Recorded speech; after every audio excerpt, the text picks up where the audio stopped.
Okay, we are live. Welcome back, everybody, to the land of dreams and nightmares.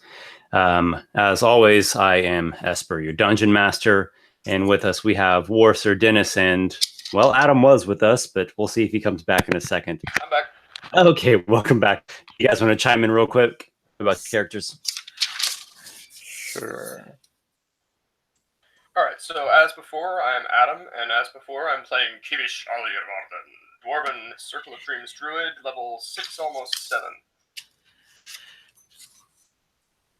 7. Warsor? I'm playing Captain Noxiqual on Warsor. He is a hexblade warlock pirate. And Dennis. Hey guys, my name is Dennis, and I play Lykarr, the level 6 Storm Sorcerer. Welcome back. So, when we last left off, we were just kicking off an adventure. So, I'll bring everyone up to speed on that, do a quick recap. The party made their way to a swamp region of Dreckengrim, known as Dins Morris. It primarily began at Norgal's Rock, which is a dwarven settlement, part interior, part exterior. This big rocky tor at the kind of the entry of this swampy peninsula. There are a number of things happening in Norgal's Rock, including here in, I believe it's 3 weeks' time, there's going to be a clans moot, a meeting of the great clans, the greater and the lesser clans of Norgal's Rock, to speak about the recent events in Dreckengrim, most notably an undead army, or rather two undead armies that clashed recently. And you all discovered that the say guest of honor that's going to be traveling to come to the Clans Moot is not a dwarf, but rather a human, one of the archmages of the Silver Citadel, the archmage of necromancy. And you suspect that he is the one who was controlling one of the undead armies that was fighting back the undead army invading from the north, who everyone at this point believes is tied to the accursed Mer Queen who slumbers beneath her castle. Hey, it's narrator voice. You can't hear me. So, Kivish had a vision from Marexa, who is his fey, sort of a what we call contact, or it's a special entity in Kivish's life. She showed him a strange vision, rather, of something nasty and undead related happening up here in Dirge Caverns. Of all you've known of Dirge Caverns in your life is that there's some different, we'll say, factions that live there. There are some dwarves that live down there in the caverns, and not nice ones. Apparently there are some other cavey creatures that live in there. It's a kind of a cavern network, but something's going on there. You had a vision, I believe, of undead dwarves or skulls rolling out of the caverns. There's something freaky happening up there. More pressingly, on this adventure that you all have embarked on, there are rather some missing dwarves. One of the great clans is known as Clan Halfgrey. They are allied with a lizard folk tribe known as the Greenscales. Now, the Greenscales live out here in the swamps, a little farther to the east. But the Greenscales have been dwindling slowly over time. Lizard folk is not a common creature in Dreckengrim to begin with. And the Greenscale lizard folk, they want to set up a settlement at Adder's Tor, this big rocky hill thing. And Clan Halfgrey has started to help them build this settlement. But there are some other factions out in the swamps that are giving them some troubles. You've heard rumors about the Fume Weavers, who's a Mephit clan. You've also heard rumors of this Clan Talazark, who are these kobolds that follow the black dragon Vexivar all the way here at Black Tor, but it's all hearsay. You're not really sure what the exact conflicts are. Orgrin Halfgrey, who is one of the we'll say prominent members of Clan Halfgrey, he left on an emissary mission of sorts along with a squad of 8 soldiers. 2 weeks ago he left. They were only supposed to be gone for a few days, and they have not come back. The information that you've gathered is you know that Orgrin was riding on a marsh pony. He had a lead soldier named Chamgur, who was riding a giant lizard. Chamgur is actually a member of the Fingard, who are these kind of elite swamp dwarf soldiers that ride giant lizards. And there were 7 other soldiers on foot, basic footmen.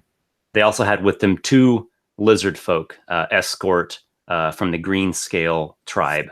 So they were supposedly heading out to Adder's Tor to see how the beginnings of the constructions are going, to see if they can't figure out what the problems are with their conflicts out in the swamplands, and bring information back to Clan Halfgrey and Norgle's Rock. But they were gone. They've been gone for 2 weeks. So you all were, let's see, you were given some sort of compensation already for your aid in this quest. Help me remember. Or was it promised? I think it was promised a suit of adamantine half plate. Yes. And oh, my memory banks are foggy. I want to say 500 gold pieces, but I could be wrong. Monetary rewards, and the one who is materialistic enough to want such things is also promised some fancy armor. Okay. Yeah. That sounds right to me. So it was a sort of reward upon retrieval either of Orgrin and Chamgur or their remains or something, some solid proof of what happened. And you will be rewarded handsomely with a suit of adamantine half plate and 500 dwarven coins. You made your way into the swamps. You got as far as Heath Tor when you came upon a troll. Now you heard some word of troll attacks in the swamps, but this troll was corrupted. It had black ichor weeping out of it. It had necrosis on its claws. It was powerful beyond a typical troll, which is saying a lot. The thing was brutally fierce. You ambushed him. You used magic. You used a couple tricks. You managed to defeat it, but it nearly slew Kivish. He was within an inch of his life.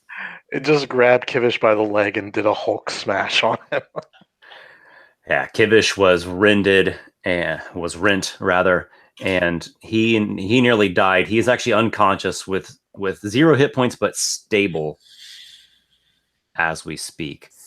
Does anyone else have any other input about what happened last time? If We anyone's really ever need seen to the get healing Troll potions. Hunter, it's a kind of mockumentary. There's a scene where a guy gets picked up by a troll and slammed repeatedly into the ground on a bridge. That's essentially what happened to Kivish last time. Kivish was, you were savagely brutalized, but luckily you did not pass away. It was not your time, not this day. But yeah, we definitely need to get some healing potions. Well, I know who has some healing magic. Yes, Kivish. Yeah, Kivish himself. Yeah. Well, you get the sense that time is of the essence. However, if you feel it wise to revert back to Norgle's Rock and procure potions of healing. Oh no, I'm not saying we get the healing potions the second. No. We should at least wait till Kivish wakes up. Okay, so let's zoom in there onto the party. You are essentially at the first major rounding of the hill here. So you've just come upon Heathtor, which is an old clan half-gray mine that is depleted. It's just been abandoned, many decades past. They tapped it out completely. Kivish, I believe there is a slight visitation of sorts, something reaching or calling to you through the hazy mist of near death. Yes, indeed. Yeah. Between the time he was knocked senseless and now, some events occurred to Kivish. He was visited, but not physically, more of metaphysically, by medics. His Fey contact, as you put it, yes, his liaison with the dream realm. And the two of them bantered for a while, as they are wont to do, but it became apparent that he was not in a place where he had been before. He was, if anything, in the bottom of her pool, in a land surrounded by endless black vistas of slowly dripping in molten swamp goo. Someplace not really entirely of this world, or quite of another. And it was there that he learned of some strange things to come, and performed a blood ritual in which he gave up one of his memories, a cherished memory of his brother, who actually went missing and presumably died in similar lands to these. He hasn't Yes, your brother Vogloff, who was at the accident at the Drowned Tour. Yeah. But no longer a point of contention because he had to give up that memory. So if something jogs his memory, perhaps he will remember it. But for now, he's going to feel all right about himself, and perhaps know about something to come, some strange events involving dreams and blood. Does he feel any sense of loss at all? Like that he's missing something that maybe he was better off knowing, but now he doesn't? Only half-formed memories of a young dwarf falling, sinking into a sump in the middle of the swamp, and disappearing into the black. That could be anyone. So Marexa, your strange, dark-eyed, lithe, fey companion kind of speaks to you from her dark, eerie, boggy depths of the other world, saying, this is not your time. You are not to enter the dream realm yet. It is still too tenuous. Amarantha's influence holds sway. Do not pass over now. Your spirit is not safe. You will become one of them. And Lykarr, Noxiqual, your ally, lies at your feet. His heart is still beating, but he looks a bit pale. Lykarr, we have to move him. We don't know if there are more of these creatures about. We can't afford to wait. Yeah, that's a good plan. We can, I'm sure we can make a litter out of something and get him up on there, and we can drag him along until he regains consciousness. Healing is not my specialty, but if we could make it to that tour that did we pass the tour already, or Nope, you've just arrived at it. If we can make it just to the tour there, we might be able to find the place where we set up camp for an hour or two. Maybe take some rest. Yeah, I agree. That's a good idea. Are you looking to go up the hillside or into the actual mine shaft? I just have one question. That troll thing was not a humanoid, right? Giant. Okay, thank you. And the question was, do we want to go up the hillside or into it? Mm-hmm. Do you want to go up the hillside, or do you want to go inside of the old mine shaft? We don't know what's in there. I think that might be a little premature. I think up the hillside we have a better view of our surroundings, whereas going underground we're kind of trapped in it. That's just the way Noxiqual thinks. A wise choice. Lykarr, do you have any input on that? No, I agree. At least if we're up high, we can see anything that's coming and prepare. Where if we're in the mines, we might have some close quarters, and we don't exactly excel at close quarters combat. We'll only have one exit here, at least on the mountainside. We can go this way or that way if things approach us. You scoop up your ally as best you can and drag his rather fleshy and stocky and multi-layered of hides and cloth and accoutrements. You get him dragging up, and I guess the pony's there, so I think his pony might assist in that as well. We'll toss him over the pony. And you start going up this hill. It's like rocky, but there's also this sort of swamp, swampy underbrush and bits of sticks and moss and bushes and little like weeping, half bog moss coated gnarled tree things. So it just is this big rocky deal that comes up out of the sludgy terrain, and you start hauling him up. It's a bit slow going, but no worries on that. You don't go too far, but you get a little bit of a startle as you come upon someone who's actually hiding up there. It's a dwarven fellow, and he reeks of ale. He has his beard separated into two. They look like at one point they were braided up pretty well, but the braids are kind of like undone, and he's a mess, and he smells like he hasn't bathed in weeks. And you kind of stumble upon him. He was hiding in some bushes and behind a big rock, and he just kind of staggers back, falls on his ass. Ooh! Don't hurt me. I'm like, my hand's already on the hilt of my sword as soon as he made a noise that was loud. So I'm like, who the hell are you? I saw what you did to that troll. I don't want any of that. Please, please, please. You saw what happened with the troll and you did nothing. I don't want to die like the others. Were you part of the party that left to go to Adder's Tor? Thank you. Aye, that I was. I was part of Orgrin's squad. We were ambushed. Oh! He kind of rocks back and forth a little bit.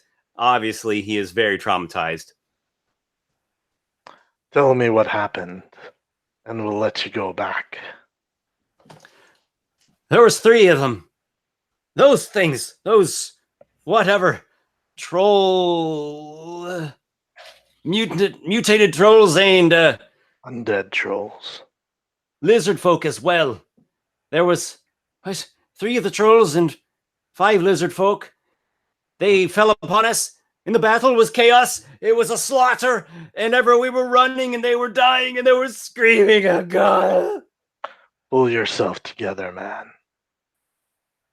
He goes to take a swig off of his wineskin, and he's like sucking at so much of the things like completely deflating. He's got nothing left in it. You got anything to drink?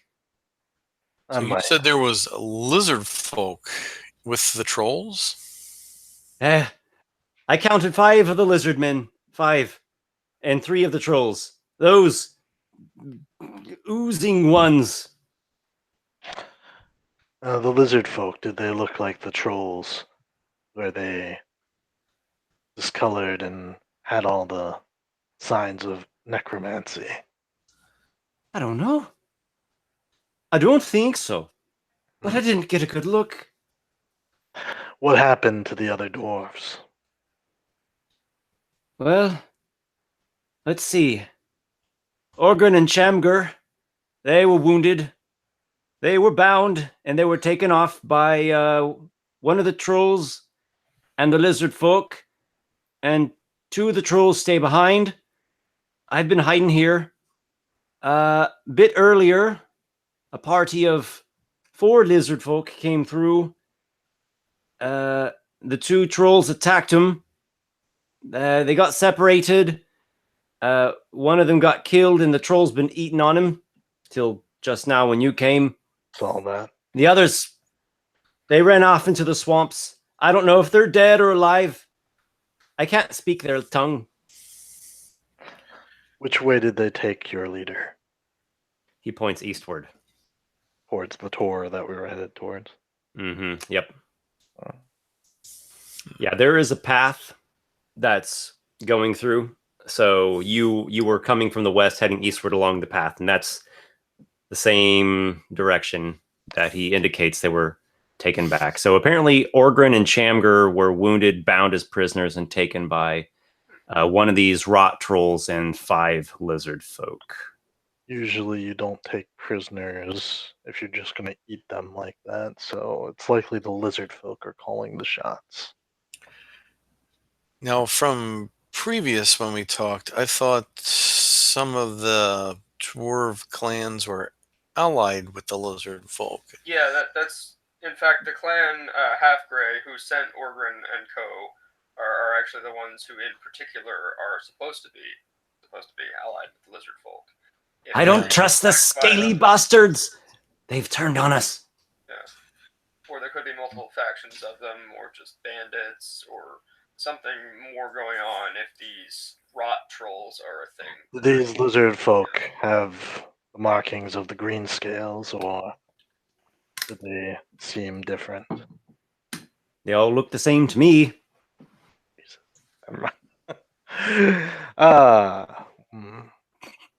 Well then. You're all alone here, there's no one else? Just me. I wasn't going to go down with that thing down. Oh, God, the sounds of the bones crunching the bones. And did you see any more trolls in this area other than that one munching on it? Left over. Well, the other one that chased the lizard folk off into the swamps. He could be anywhere. I don't know. Did you see any of them enter or leave this tor down below? The old mine? No. I don't think so. I didn't see. No one's been in or out? Not that I've seen. You So- got anything to eat? So some of the trolls were fighting with the lizard folk, and another troll was chasing other lizard folk. Yeah, so originally Orgrim and his squad of 8 men were coming the same way you all were coming. They also had two lizard folk with them. And they were ambushed by 5 lizard folk and 3 rot trolls. It was a chaotic fight, and it ended with Orgrin and Chamgar, both the emissary and essentially the lead warrior, were bound up and taken off by the lizard folk and one of the rot trolls. So 2 rot trolls stayed behind. And then just a little bit ago, like a couple hours before you all got here, there was a group of 4 lizard folk that came by, and the 2 rot trolls attacked them. That was, again, a scattering. One troll stayed here because he managed to kill one of the lizard folk, and he's been munching on it. And the other troll chased the lizardmen off into the swamps to who knows where or what happened. To possibly meet its fate at the hands of 3 bumbling adventurers running into it. Possibly, yeah. So at this point, from what he's seen, there were 3 rot trolls. You've killed one of them. One went back with the lizard folk, and one chased off this new group of lizard folk into the swamps. This guy, by the way, he's not Chamgar. He's somebody else. His name is Bergum Twobeard. Kivish doesn't hear that, but yeah. Wow. How far is it back to where we came from? Back to Norgal's Rock is like a good day and a half along the swamp path. And how long ago was he attacked? How long has he been here? He has been here for 4 days. Damn. You got anything to eat? I'm starving. Yeah, I'll toss him a ration. He chows down on that. He just woofs it down.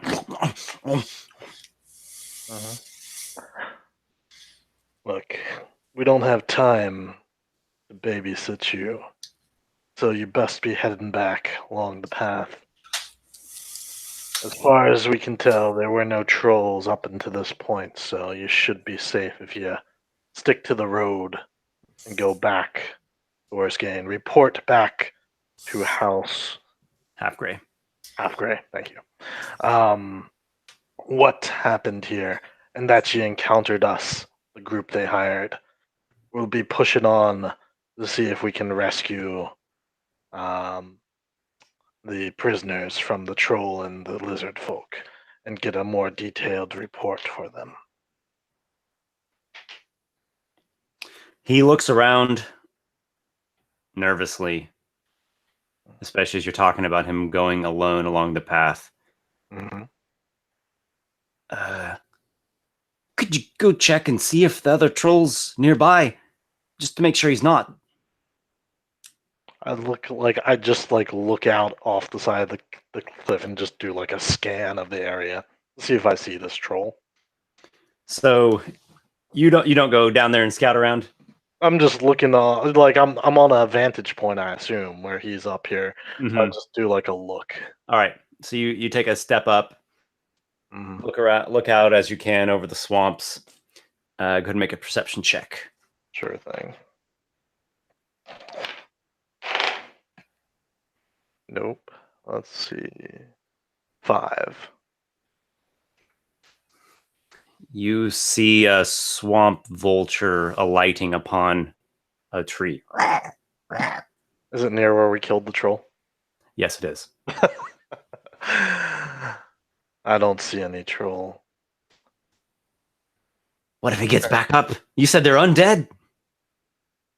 Oh, we burned it, didn't we? Okay. Yeah, I think we did. I think I fireballed it. Oh yeah, definitely burned it. Don't worry, it won't be regenerating. So he's woofed down the rations you gave him, and he's like hobbles down, trying to not fall down the hillside. Looks and just like. I'm gonna keep an eye on him because if the troll does pop up in, then I want to know where the troll is. Yeah. You do not see any troll come out of the bogs or the mist and rip him into pieces. Well, that's good. Hopefully, I might have messed up somewhere back there when I was talking about how long he had been here. I think his party got hit more than 4 days ago. Probably. He's probably surviving on Yeah. I think his party got hit almost 2 weeks ago. So he's probably really. Other than that, I think I got everything else straight. No worries. So we're gonna settle down and wherever he was camped because clearly he wasn't discovered, and I'll pour a little water on Kivish's face, and just kind of be like, "Is he awake? No. All right." My fate. I'm not a healer. What do you expect? For the next couple hours, you have the pleasant view of a swamp vulture pecking at charred troll remains, and then Kivish comes to, his eyelids flutter open. Welcome back to the land of the living.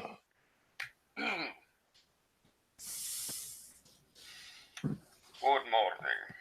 So, It's shall not we morning. go looking for trolls today? Oh. Right. We already did that. Yes, you almost died on us there. Sorry. Kivish's memory seems to be a little bit hazy as he's coming to here. Mm-hmm. Well, I guess I'm glad you're not dead, so... Yeah, when he regains his senses a little better, we'll tell him about the dwarf we met and give him the abstract of that real quick. I am only to leave this world when I am to go to the realm of dreams for good. And that time is not I don't believe in all that superstitious sit hogwash. up and drink a bit of something, but if he's still a little bit hazy, it's probably going to be like the brine from a jar of pickled resin roots or something along those lines. Why do you even keep that? Trail rations. Trail rations. Why else? Whatever floats your boat, Kivish. Swamp work. His normal rations are like all that kind of stuff, and like, you know, dried eels and Yeah, I remember you had dried eels or dried squid or something. Yeah, you squid gave jerky. some, yeah, squid jerky. Yeah. You gave it to, I think, the little boy or something. Yeah. This'll put hair on your chest, sonny. All right, so Kivish, you have you've listened to your allies speaking of the couple of attacks that have taken place here between Lizardmen and necro trolls, and Orgrin and his warrior Chemger of the Finguard were wounded and bound and hauled off eastward. Okay. What do you make of this? Well, obviously to him it's equally strange, since he actually does know a decent bit about Clan Half-Grey and their supposed alliance with the Greenscales and how far back it supposedly goes. Obviously the strange half-dead, undead, partially dead, with a side chance of dead, trolls are kind of a new thing that's a bit strange. And the fact that they're somehow associated with the lizard folk, although clearly they're still, about as intelligent as you would expect an undead troll to be, so animal at best, and just kind of doing their own thing, whatever happens. So it's no great surprise that the trolls would attack them, even if they're nominally on their side. But the fact that lizard folk like them, who are in theory allies specifically of Clan Half-Grey, would attack people who are particularly of Clan Half-Grey and probably bear the heraldry on their shields to, Well, let's not jump to show conclusions. They may not be the same lizard folk. Right, that's true. There were 2 Greenscale escorts. There were 2 Greenscale members with Orgrin's squad, and they got killed in that ambush too. Right. Not all lizard folk are necessarily the same. So yeah, there's some different ideas going around here. Some things are plausible. What's the immediate plan for Kivish's state of weariness? You're pretty messed up there. Are you going to be all right? I think I can see a little bit of bone there. Balm, yes, indeed. As in Balm of the Summer Court is precisely what he is going to apply to himself at the first available opportunity. And he is probably... Actually, I think there's a maximum... yeah, okay. He can't actually spend all 5 at once, thanks to his current level. It's only... He can do a maximum of 4 of his dice at one time, so he's just going to go ahead and use 4 and then save the other one for later. So that's going to give him healing to the tune of 8, 9, 15. 15 plus an additional, I think it's either the same or half, temporary hit points. Temporary hit points. Yeah. Temporary hit points are good. What about real hit points? So I think he healed 15 and he got 7 temporary hit points. Yes. I'm actually really quickly going to check that just to make sure it's not actually the same.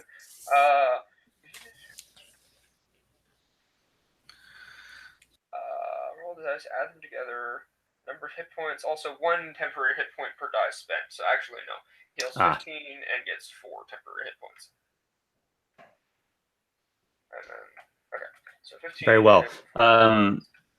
Are you going to stay here for a bit longer to continue resting and recovering, or do you want to hit the trail? What do you think? What time of day? A short rest, then yes. Otherwise, he is going to cast Cure Wounds and then get moving. What time of day is it? Afternoon. How many hours approximately do we have left in the day? Rough. Yeah, you look at the sky and you're like,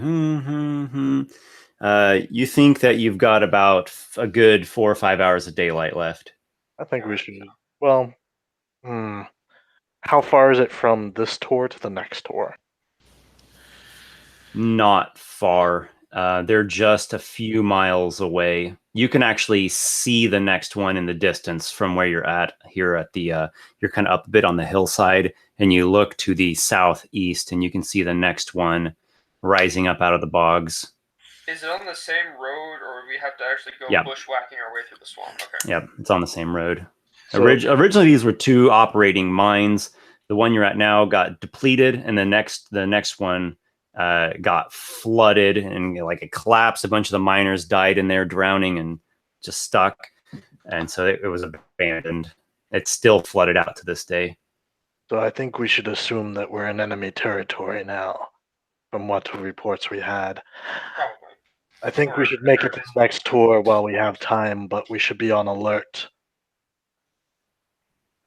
That way, when we start the day tomorrow, we'll be at the next tour and ready to push on, or maybe we'll be ready to free the prisoners if we can find them. So now, being a dwarf, what do I know about the specific mine that there was in Heath Tor at one point? Do I know anything about, what they were mining, if that's relevant, or how long ago, or aside from just tapping out the veins, what might have caused them to abandon it, or any other issues? Sure. It was metals, so iron, copper, some silver and gold, and it was a pretty mundane end to this mine. They struck all the veins they could find. They continued searching for new veins, and eventually it was like, we're wasting our time here. We're just hitting nothing but rock, and we got plenty of that back at Norgal's Rock. All right. And so they didn't have any... In terms of recent, this was like decades ago that it got tapped out. In terms of recent day stuff, like, a few years ago, there was like some dwarven ruffians, like a little brigand hole that were in there, but the Finn Guard got them cleared out. You haven't heard any major rumors about this place within the last couple of years.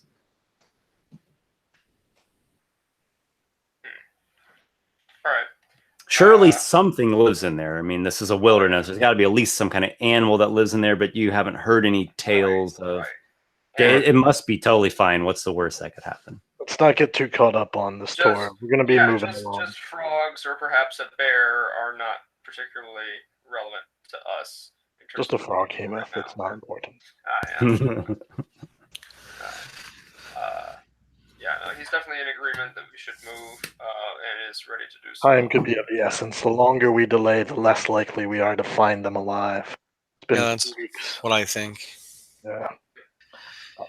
Although it is odd that a troll would take a prisoner. Well, there's 5 lizard folk. Yeah. And one of the trolls went back with them. There could be a necromancer among the lizard folk that's controlling the trolls. Right. Unless they are purely a figment of the Merqueen's dreams that just randomly winked into existence one day, they probably were, created somehow and are being controlled by their creator. Yeah. It's possible. It could be trolls that got warped by the Merqueen's nightmares. There's different hypotheses here. They all seem kind of plausible. Are you all going to continue to rest a little bit? Are you going to press on? Kivish, you know yourself. Are you going to tell us that you need to rest? Because if so, then we'll rest. No, well, I mean, if it's presumably easy enough to get there, he's just going to cast Cure Wounds on himself just to heal a little bit more on top of that. Okay. And then he can make it to not that far if there's a chance then to rest. How are you on magic, Lykarr? I know you spent some of your spells. Oh, golly.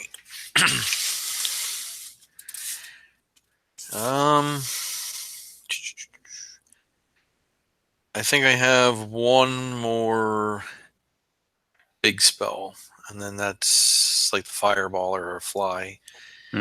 After that, it's down to the lesser attack spells. Then what our goal should be is not to fight things right now, unless we have to, and then pick our battles carefully. I'm at full strength, but... I mean, that's kind of always the plan, but especially now, especially now. Now, Noxiqual and Lykarr have already completed a short rest while you were waiting on Kivish to come up to regain consciousness. All right. So it sounds like you guys are pressing on. Well, first cast of Cure Wounds. That's going to heal. Yes. Nice. That's going to be 8 plus 3 is 11. So that's going to bring him up nicely back to 26. Okay. Kivish chants, invokes the benevolent spirits of nature to soothe his wounds, and he's probably feeling much better than he was a couple hours ago. And with that, your party comes off of the hillside and continues along the path. The path winds in a roughly southeasterly direction here. Some parts get a bit muddy, but it's not too bad until you get to this spot. When you get here, you're kind of like stepping through little large flood pools. It's real mucky. There's bugs kind of biting on you. It's getting kind of thick and nasty here. Any bugs that bite me die. Any bugs that bite you die. So you're swatting them all over the place.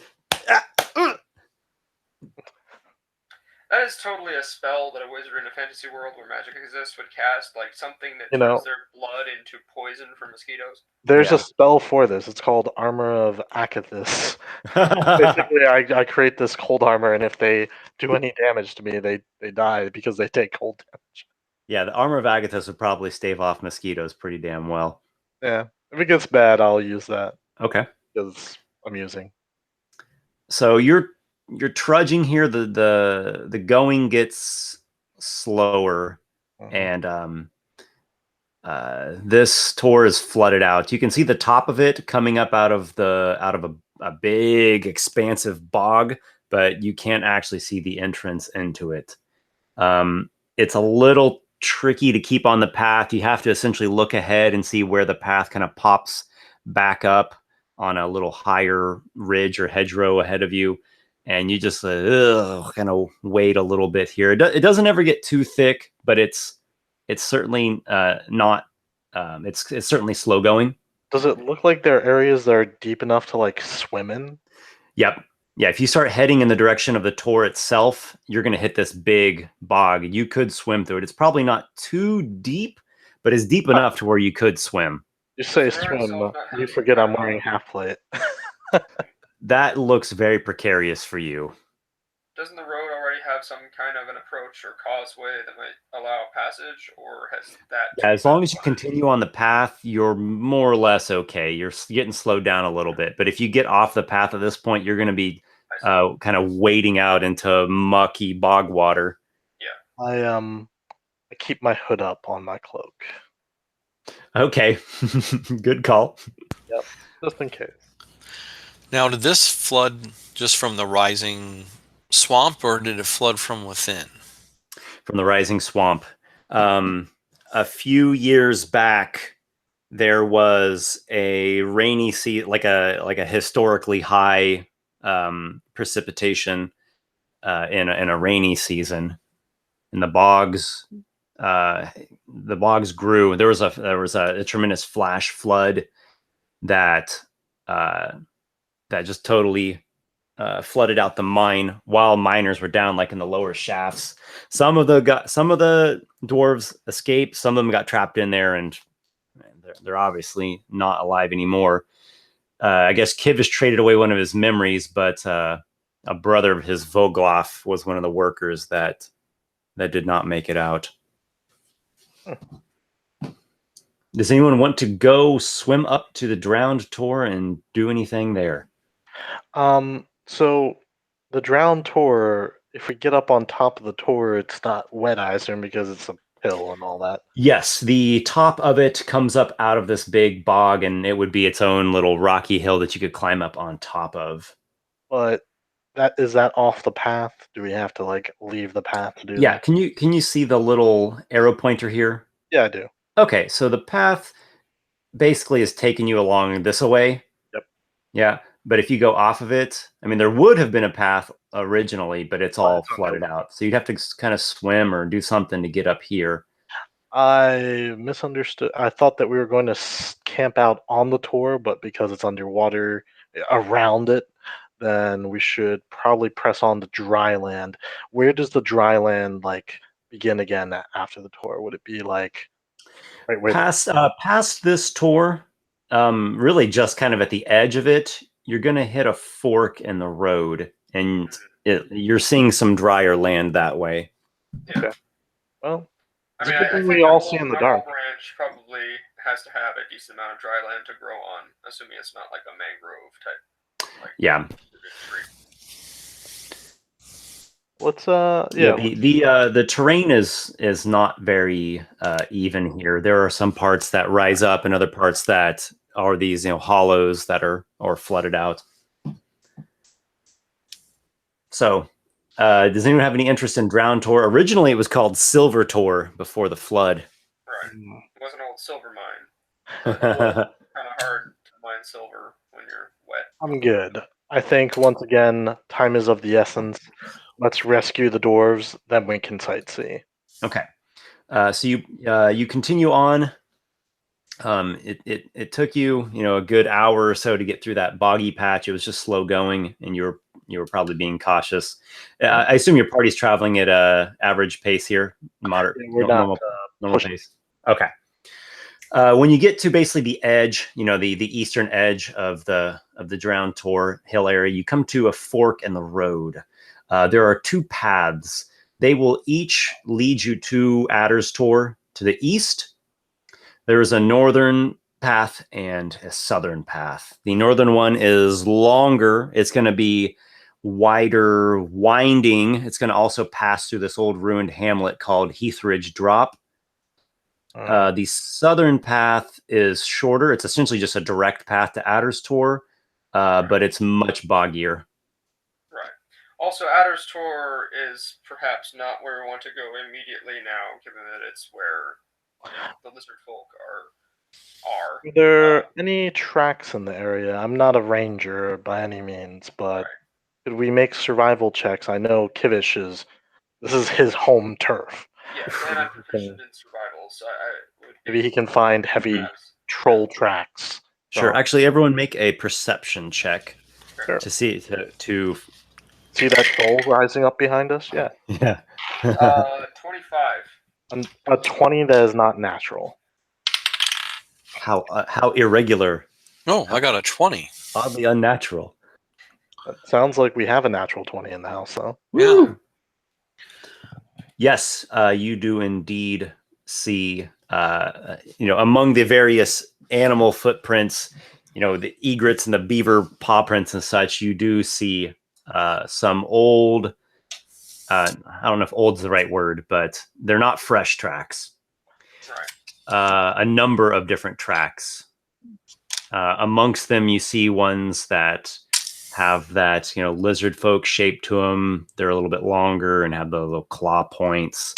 You see some dwarven boot tracks, and you also see a set of big, heavy, deeper pressed troll footprints. They are going along the southern boggy path. Yep, they're headed to Adder Tor, Kivish. Yeah. Both of the paths do lead there. Just the northern one is drier. It's kind of higher ground, and it's going to loop around a whole bunch, and it goes through this old ruined hamlet. Right, which is the one we should probably at least start down, just in terms of, from what you were looking for, like not wet places to camp. Yes, I was going to suggest we camp in the hamlet, perhaps, if it's safe. What I was going to ask you, Esper, is where does it loop around to? Does it come around kind of from the north side of Adder Tor? Okay, so you're looking at the map, and it kind of does this windy number going up around here, and then it seems to meet back at the entrance of Adder's Tor. Okay, so it just goes to the same place. Yeah, it does. There's essentially, if you just continue the path, it's direct to Adder's Tor, but you can see that flooded out area has made it real boggy. Or you can take the northern one, which looks drier and much easier going. All right. let's how far? Let's go to the hamlet, fight whatever might be inhabiting that, if there are any trolls and things like that. But we need a place to settle for the night, recover your magic, both of you, and then we can press on to Addertor in the morning. That was the plan that if Kivish did not suggest, he would certainly agree with. Excellent. Oh, sounds good. Northern path it is. Okay.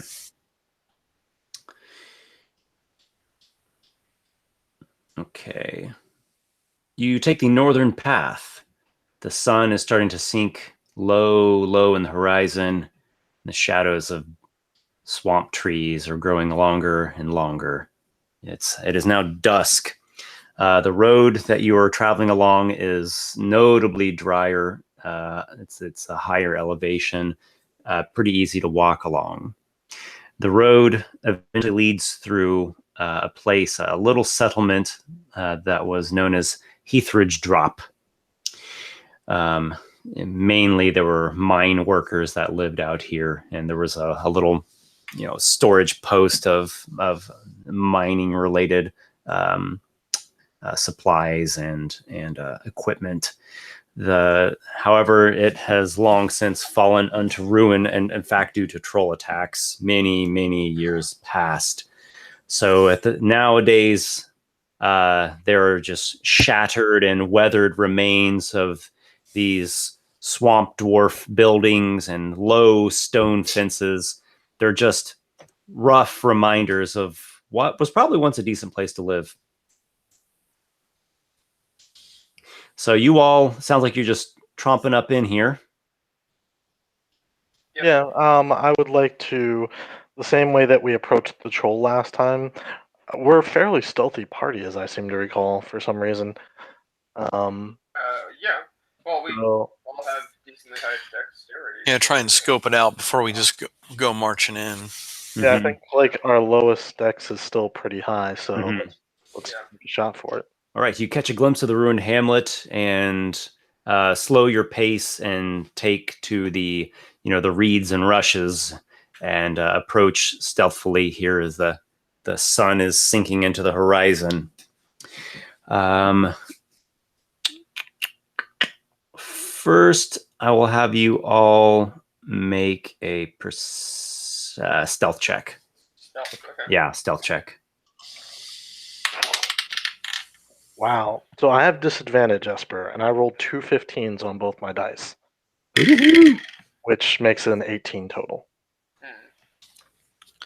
Whereas I managed to roll an 11 on my single one. So, I mean, 11's not terrible. No, it's I not. rolled It's gonna under be 10. 14 total.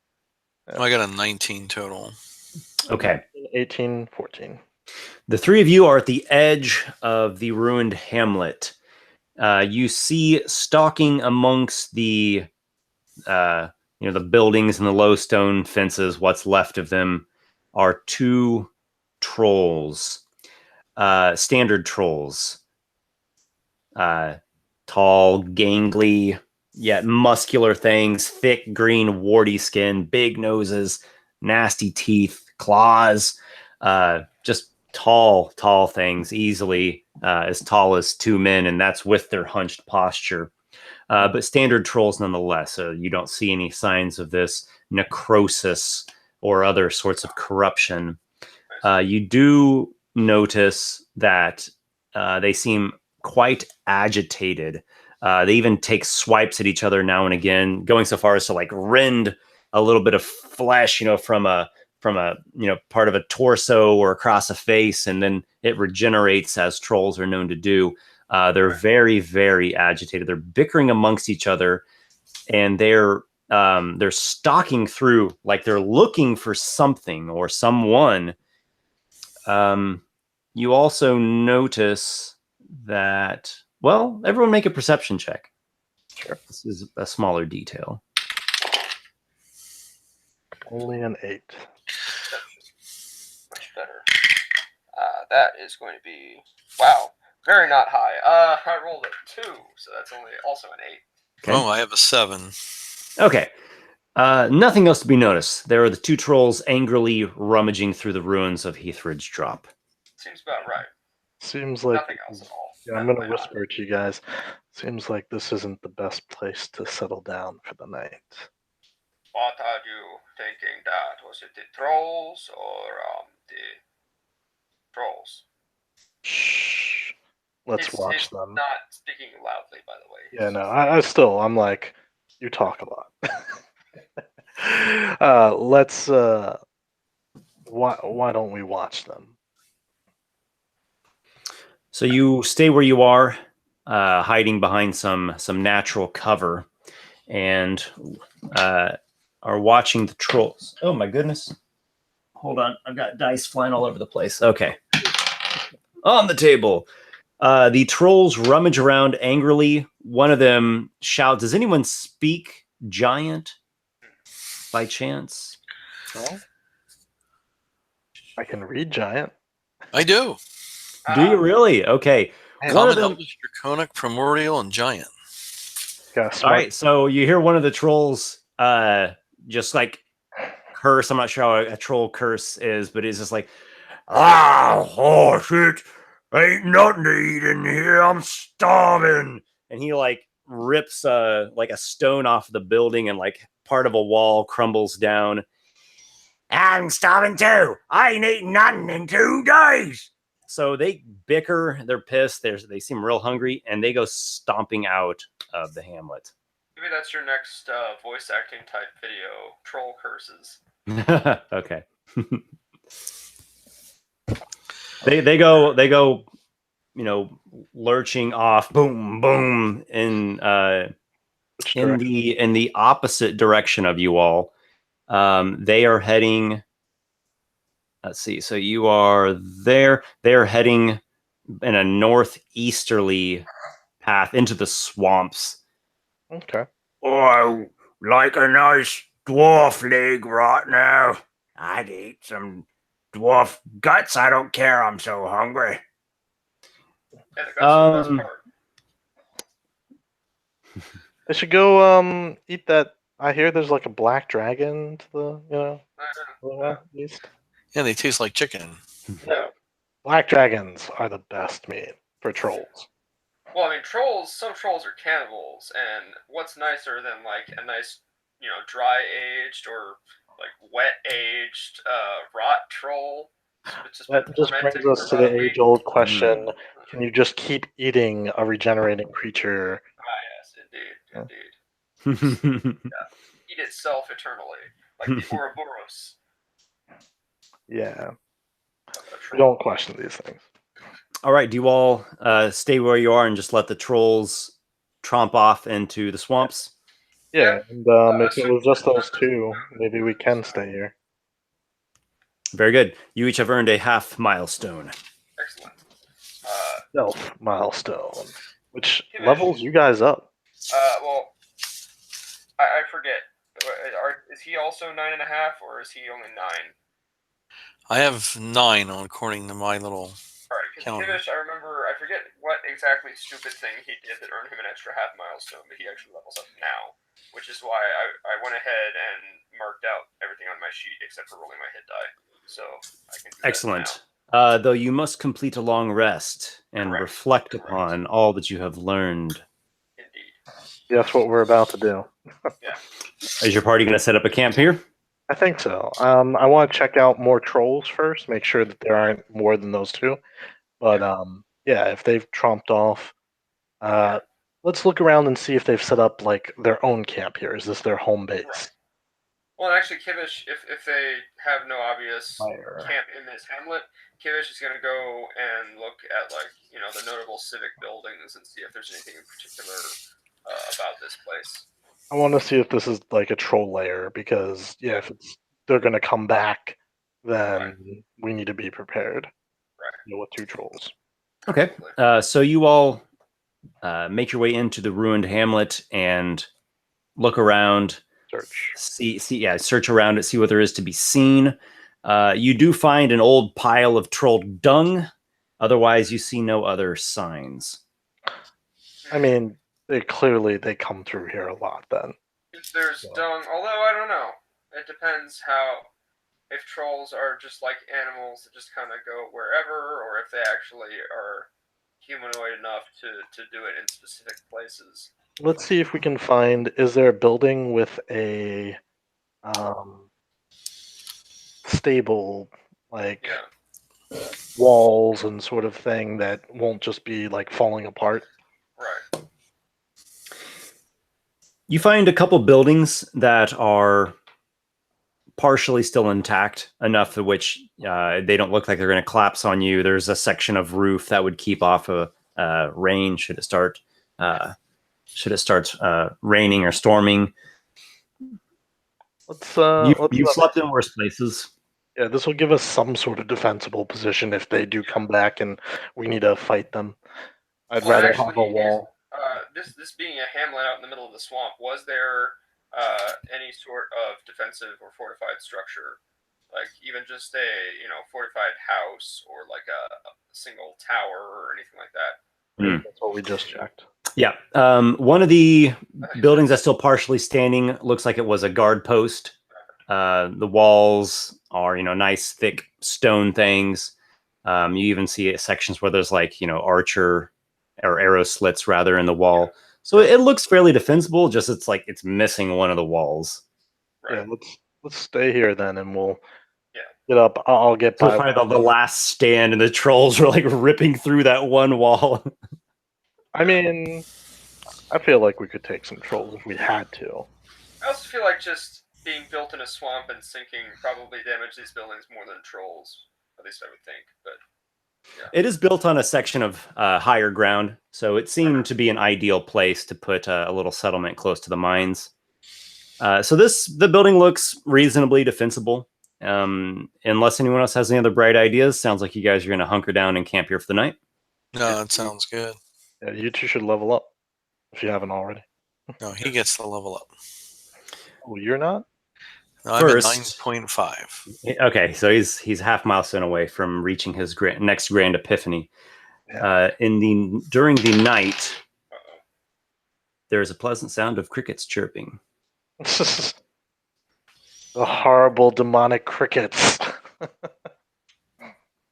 There's even an owl hooting at one point. Wait a second, there shouldn't be any owls in a swamp. It's a trap. No, it's a northern spotted swamp owl. They're all over the place. Yeah, they're feasting on the muskrats. Yeah, it's a likely story, Esper. A likely.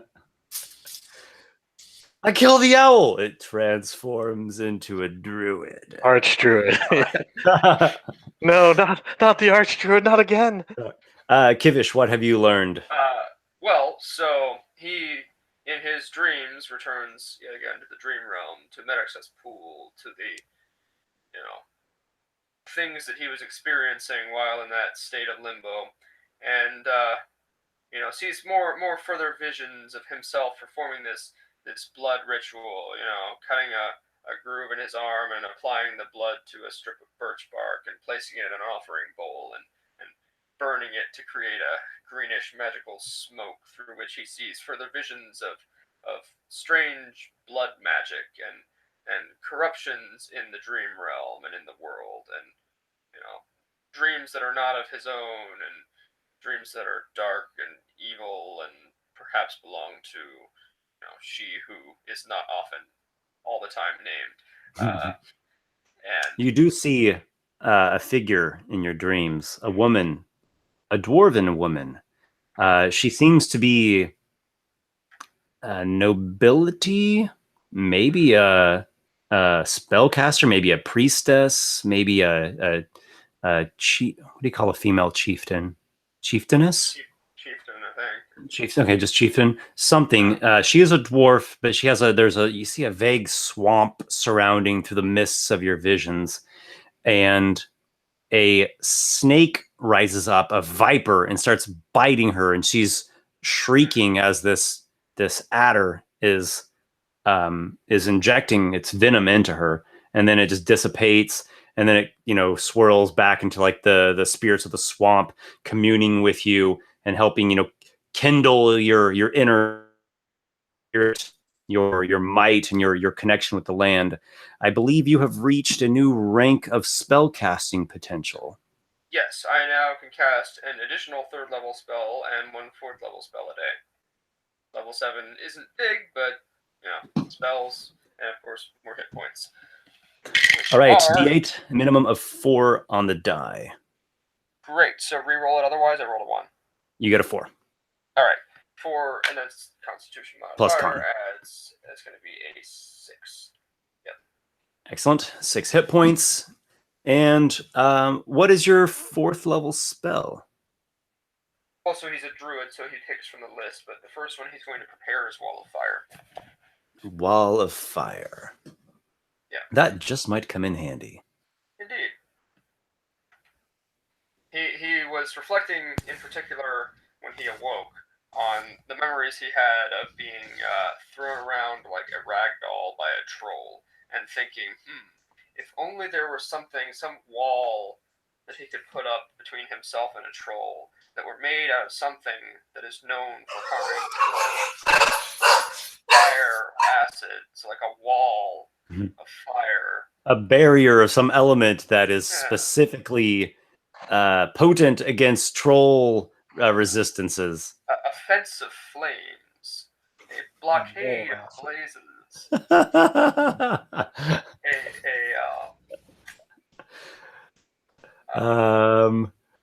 Corral conflagration. Contemplating his epiphany, my wife has come home, so I told you I'm going to take a quick couple of minutes here. Yeah, let's take a quick break. I'll be right back myself. Okay, great. The way to deal with trolls, though, we all know, is we need to censor them, just ban them. All right.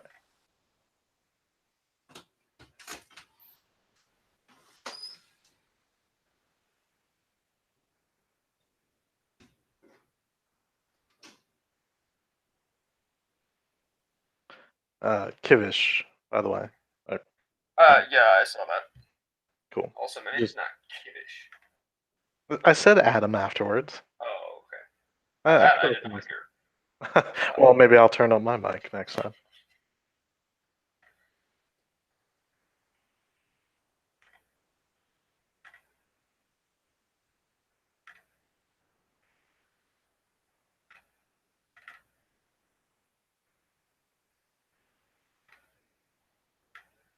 Yeah, it always does that, where whenever I plug it in, or some random point thereafter, it always turns it down from 100% to 82% or some random number for no reason. Gotcha. I'll be right back. I'm just gonna take this opportunity to step away, grab water and all that. Yep. Well, no sense of me being the only one.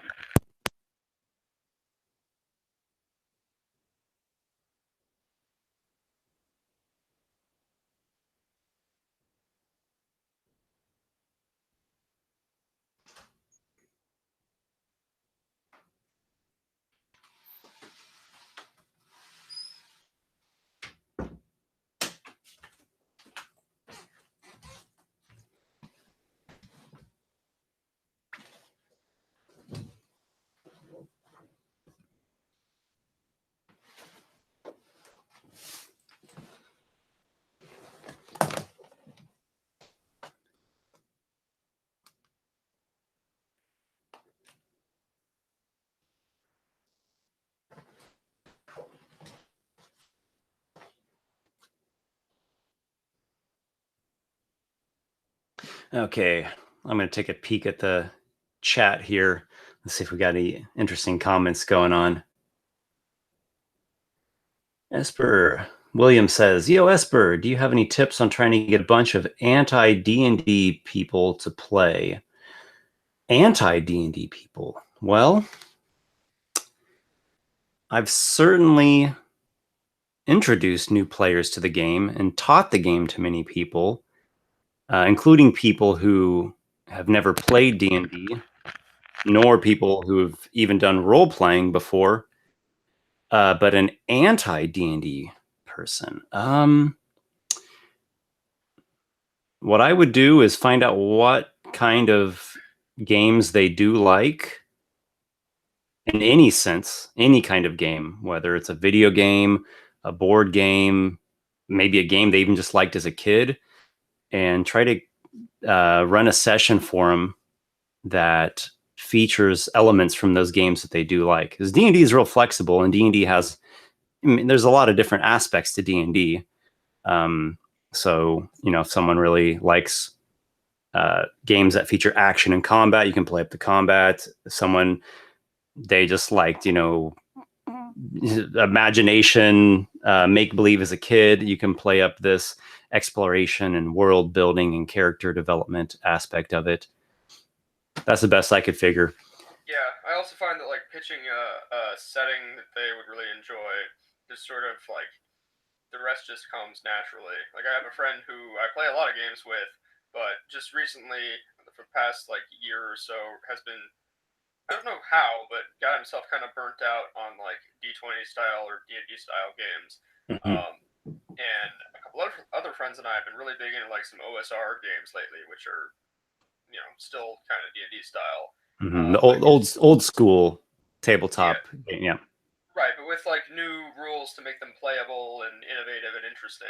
And so it carries the spirit of the old school, but with a modern revision to the mechanics. Right, and we found a source book for a setting called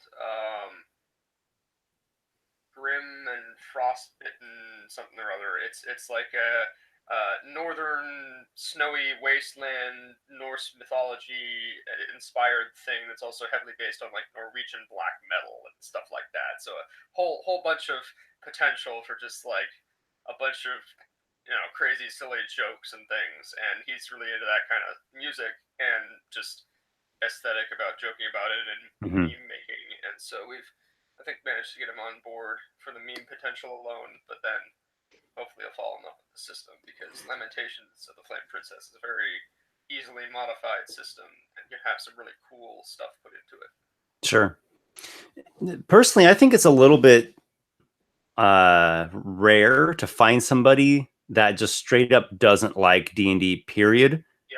I can understand someone that they don't like a certain play style or a certain dungeon master or a certain setting, but that they just don't like it at all. It's hard for me to buy that, because it has so much going on and you can do so many different things with it. It's kind of just like saying, I don't like movies or I don't like music. It's just so general. It's weird to dismiss the whole thing. I would figure out like what kind of game they do like, or what kind of movie they like. Yeah. Ask them what some of their favorite movies are, or what series they like to watch. And you could run a game that's inspired by those or has similar theme and tones to those. Yeah. You can do about anything. And if they don't like the art style, well, they're not going to play the art. They're going to play the stories that you all create together. And you can set that in any place and time and aesthetic that's pleasing to you. I actually ran a one-shot in college where I got a couple of people who were not at all experienced and didn't know how they'd like RPGs in general, but were big anime and big mecha anime in particular fans, into a one-shot where they ended up fighting a gigantic skeleton in this kind of wooden, like, pull a bunch of strings to make its arms work, sort of wooden mech type. Yeah, or you could have like battle golems or battle constructs. Hey, Warsor. Hey, Esper. Okay, so we're just waiting on Dennis to get back with us. I was responding to a comment there. Let's see if we have any other comments. Yeah, I was just reading the chat, catching up real quick. Okay. There are a lot of anti-D&D, black magic stuff, and conservative Christianity for a while. We've all heard stories about that. I think there was I know there was what do you want to call, like a hysteria about it during the 80s. The Satanic Panic is the... Yeah, the Satanic Panic. There we go. And that, I think it had a bit of momentum for a while, and then I think it pretty well died off on its own because it just didn't have enough substance to it. And then video games came about, and Essentially, I mean, what do you say? It's like D&D's terrible.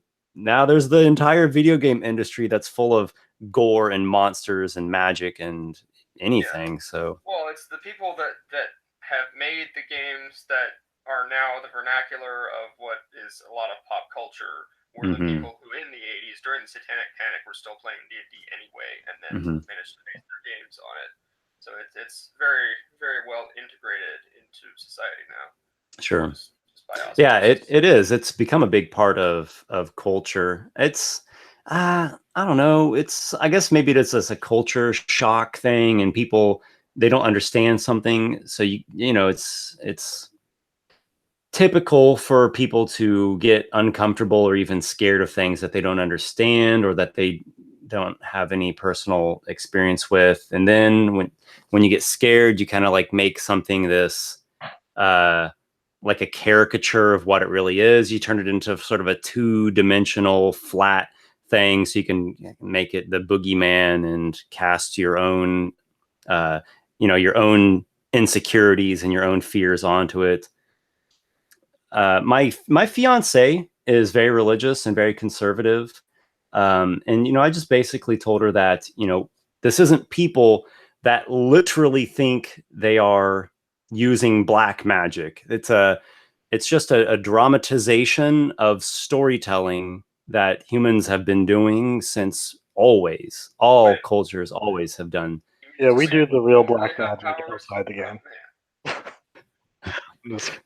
Roll a d20. If you can get a DC 25, you will really summon a Balor. Okay. Roll 13. I cocked my die. Nope. Also, you could just show them the classic Dead Alewives comedy skit. Oh, man. You can show them that. And I think that's also a good way to kind of demystify D&D. Gallstaff, you enter the dungeon to the north. The stench of mildew emanates from the white. But I have gray eyes. I decided I want gray eyes. There are any girls there? I want to do them. Ogres like nuggets and ogres. You're not in the room. It really makes me feel old because I can remember when that came out and like I remember the first D&D games. That's like wow. Yeah.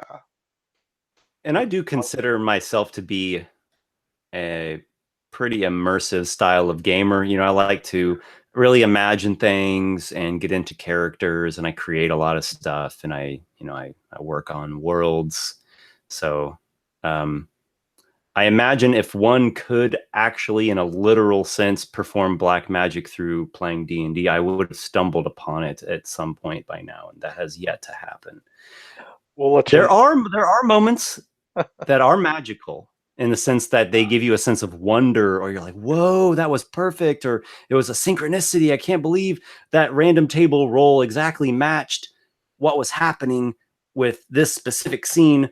And there are wondrous moments. So I think there is something special that happens, but it's not if I can put my finger on that, that's storytelling combined with interaction. You controlling the story, informing the story. So it's kind of like we didn't plan this, but it just happened. It makes a good story. Okay, sorry about that. I had to talk to my wife. She was up in Sioux Falls. My youngest daughter had a softball tournament up there, and they took second place. Nice. Well, congratulations to them. Yeah. While you were gone, your character was getting attacked by trolls, but we had you use the dodge action every turn, so you've only been hit 4 times. All right. No, I'm joking. All right, so let's get back into the swamplands of Dins Morris. All right, let's see. Where are we now? We are up here, actually. Yeah, you're kind of up hereabouts or so. You've gone a few miles northeasterly from Drowned Tor.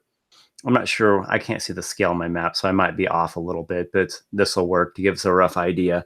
You awaken the next morning. It was overall a peaceful night.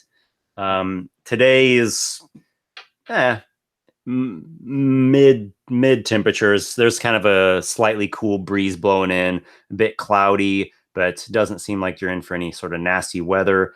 Bugs are still biting a little bit, but overall, it pales in comparison to the troll bites.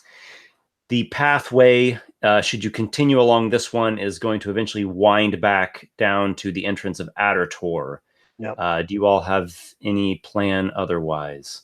Are the trolls still gone? You have seen no other signs of troll activity since those two angrily tromped off kind of northeasterly into the swamps. I say we go to Addertor. That's where the tracks led. That's where the dwarves were headed. Unless there's anything that would give us clues visually that there might be something still left in this town to find, like, any, I don't know, place where there might be records or information or a weapons cache or something. Before you get too into that, can I ask why? Well, so we don't know for sure this place was necessarily attacked. We're not entirely sure why it's uninhabited, and conceivably, if it were, say, something like I thought he lizard told folk us and that trolls, it fell into disrepair after the whole drowned tour kind of happened. right, but the question is, could there have still been people living there afterward, and would there have been some other reason? So the ruined settlement that you're at now, Heathridge Drop, it actually fell from a troll raid. Yeah, that's what it was. Yeah. Look, would you like to spend some time and do some searching about this ruin? Is that of interest to you, or do you want to press on and not delay? A lot of time. If it would take a lot of time, then no. Our real thing that we're out here to do is probably. Captain Noxiqual is very adamant that we get a move, forward. Like, this is not what we came here to do. Mm-hmm. We can always come back here on our own time, but we had a job that we agreed to do. Time? What is time? Time is amorphous and irrelevant. Yes, and it's a wasting while your lips are flapping. All right, so it seems the strongest plan of action here is to get a move on. Your party heads out of the ruined Heathridge Drop, heading back southeast by southeast towards Addertor, where you find a settlement that is in the early stages of construction. So the path is going to be coming upon a watch post. It's a wide, low stone tower. It looks dwarven built, but not of the level of architectural mastery that you have seen at Nurgle's Rock. Solid, yes, but it ain't pretty. So there's this watch post that's essentially at the end of the path. Okay. After the watch post, it's bog. It's standing water, and there are walkways. So wooden planks and some stone supports underneath, but largely wooden planks. There's a settlement of kind of like swamp stilt huts. They look like lizard folk huts. And there's a network of walkways connecting them. There are several of them, walkways and huts over the bog. There's a little island that has a few more huts on it. There's the walkways connecting to the island. And at the far end of the settlement, there's a walkway that actually reaches to the tor itself, the actual hill rising out of the water. There are some stairs cut into the side of this rocky hill, and the stairs go up until they get to a sort of, I want to say a landing, like what do we call this? A leveled off area of the hill. Plateau? I mean, that's the That's the form of it, but it's terraced. Like a terrace? Yeah, it's been terraced out. So just looking at it, you see that there is dwarven craftsmanship here. There's lizard folk. It looks like the lizard folk have done more work than the dwarves had. This seems to be in early construction stages. So up on the terraced out, wide ledge, you see a couple buildings, bigger stone buildings. One of them is incomplete, and then the rest of the hill just kind of like rises up in craggy formations from there. So the hill is almost like an island in these bog waters. The end of the path is kind of like the end of the dry land. You hit that watch post. Then there's these like swamp stilt hut areas with walkways, and you see like this little island with some shacks on it, and here and there's a couple like muddy banks or other smaller islands in this sort of bog lake here. What's your approach? Do we see people? Like, what sort of people do we see? This is a little in the distance. At the moment, you don't see anyone, but you haven't really gotten close enough to get a good look. But there's not like masses of people walking about. There's nothing that's obvious. Yeah, it's not like smoke coming out of the like fires that they have or anything like that. If you want, we can make a perception check, maybe pick out some finer details at a distance. I'll try that. Yeah, me too. 21 total. Mm-hmm.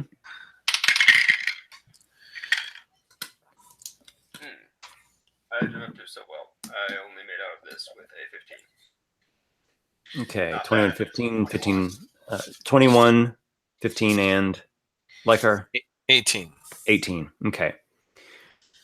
The 15 and the 18, you don't really pick out anything, I don't think. The 21, you hear, in the distance, just a little bit of chatter of, voices. So it sounds like there are some people here at the settlement, but it doesn't sound like a lot, and they're not making a lot of noise. There's not the sound of like heavy construction or, it's not a bustling area at all. But it is occupied. I mean, you can tell it's like faint voices in the far distance. And I don't see any undead trolls, so because You do not. Yep. Let's take a cautious approach, guys. Unless you have a better idea. Well, so Kivish asking, through Noxiqual, is he able to tell if this chatter is particularly sibilant and lizardy sounding? You want to know if it's lizardmen? Yeah. Yeah. Do I believe anything leads me to believe that, Esper? It's too faint at this distance. If you want to get closer, we'll just keep your same perception check, and you can make out specifically. Let's get closer. There's nothing else that I can tell from this distance. Let's take a cautious approach. Use a stealthy approach like we've done before. I'd say let's kind of approach an angle, not just down the path where everybody is looking. Let's come at it from the side. Yeah. The kind of approach if you were actually trying to be stealthy about it, yeah. Exactly. And I mean, if we're spotted, we do we go loud, but if we're not spotted, we might learn more before we choose to make ourselves known. Okay, so the party approaches, attempting to remain hidden. Yes, coming from a side direction from the front. Okay. Of the settlement. Go ahead and roll your stealth checks. Oh, that's awesome. One of the die is a nat 20. And the other is only a total of 15. So. I came out with an 18. 16. Okay. 15 the lowest, 16, 18. Not too bad, considering I have disadvantage. Quite good considering the disadvantage. Yeah. You all have crept up near to the watch post using what natural terrain you can. You stop at the edge of the brush, and then there's like 30 feet of cleared ground where there's just nothing to hide behind. Then there's the watch post, and then the path ends at the walkways. There's like these like wooden planks leading down into this swamp shack settlement. At this closer distance, Nox, you can make out the sounds of lizard folk talking. Does anyone speak Draconic? I'm sure we do have a Draconic speaker. I would not be surprised. And no Yes. Lykarr. Yep. Lykarr, and you got like an 18 on your perception check, if I'm not mistaken. Mm-hmm. 16, I think it was. 16? Okay. Well, it was at least a 15. All right. So you pick up words here or there. It's in the lizard folk tongue. It's like their dialect of Draconic, basically. You can hear some of them talking. You can't make out many details. You just catch a word here or there. Some people talking down there in the walkways settlement that's under construction. You also hear some idle chatter from the top of this watch post. Maybe couple voices. It's a round stone building, sturdy, squat, just a squat round tower. Has a nice heavy door with some iron banding reinforcing it. There are some arrow slits at a first, a second, and a third level. I would sure like to talk to them. Can you understand what they're saying, Lykarr? I don't know. Can I understand what they're saying? You can't make it out. Your perception check was not enough. You just pick up words here or there. Everything sounds just like mundane, idle chatter from what you can tell. Yeah. I kind of want to... So, Esper, just to double check and make sure I'm not making a blunder here, do we know that they already had a settlement here, or like is this all supposedly like new? Like, I didn't know this would be here. Mm-hmm. No, you talked about that, didn't we? Yeah. About You wanted to have a yeah. permanent settlement. You knew that there were sort of negotiations and talks between clan Halfgrey, the Dwarven clan, and the Greenscale Lizard Folk tribe, and something had began. There was some conflicting information as to had they actually started, had they not started yet. And this is kind of hearsay of stuff out in the swamps. So it's clear that some Dwarven hands have done work here, but it looks like lizard folk have done more of the construction. You might be surprised. Maybe it's a little bit more than what you expected, but you didn't have too solid expectations coming into it to begin with. Did we see any signs of the troll tracks on our approach? Okay, let's just keep those same perception checks. Yeah. Yes, you did. You have seen a number of troll tracks, in fact, coming and going from this settlement. I don't like it. Lizardmen. You also saw those dwarf boots. Yep. All right, I'm gonna throw something out here, guys. We'll see if it sticks. But No, I was going to say we should back off. well, yeah, we can back off, or we can come up with a plan right now. While we're here, let's. One way or another, it would behoove us to find out more, or possibly sneak in to find out more. Perhaps someone going invisible. So. Indeed. That could be a way. Oh yeah, you do have that ability, Lykarr. My thoughts. That's an excellent idea, but there's a necromancer here clearly, or multiple necromancers, because those trolls were under the control of the lizard folk. Once they left the troll alone, perhaps it lost control of them, and it was just acting as any undead does to feed itself, and that's why it attacked the lizard folk that came along. Right.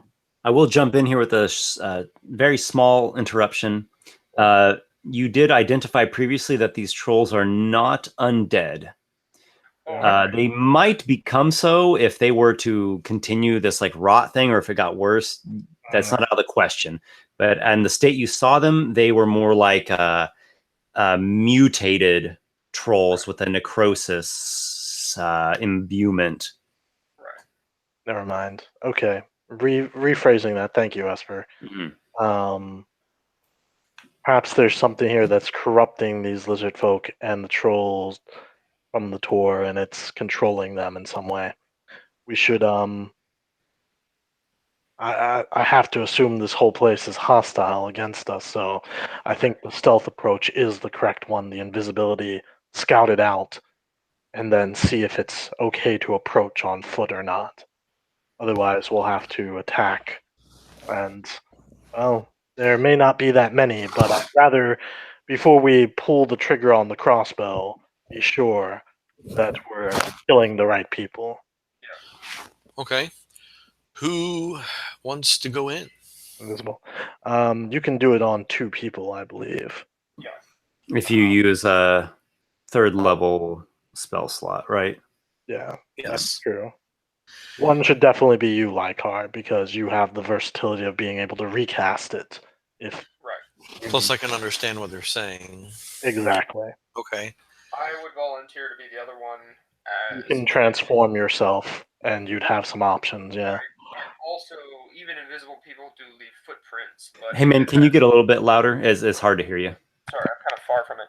Even invisible people do leave footprints, but not if Pass Without Trace has been cast upon them. Yes.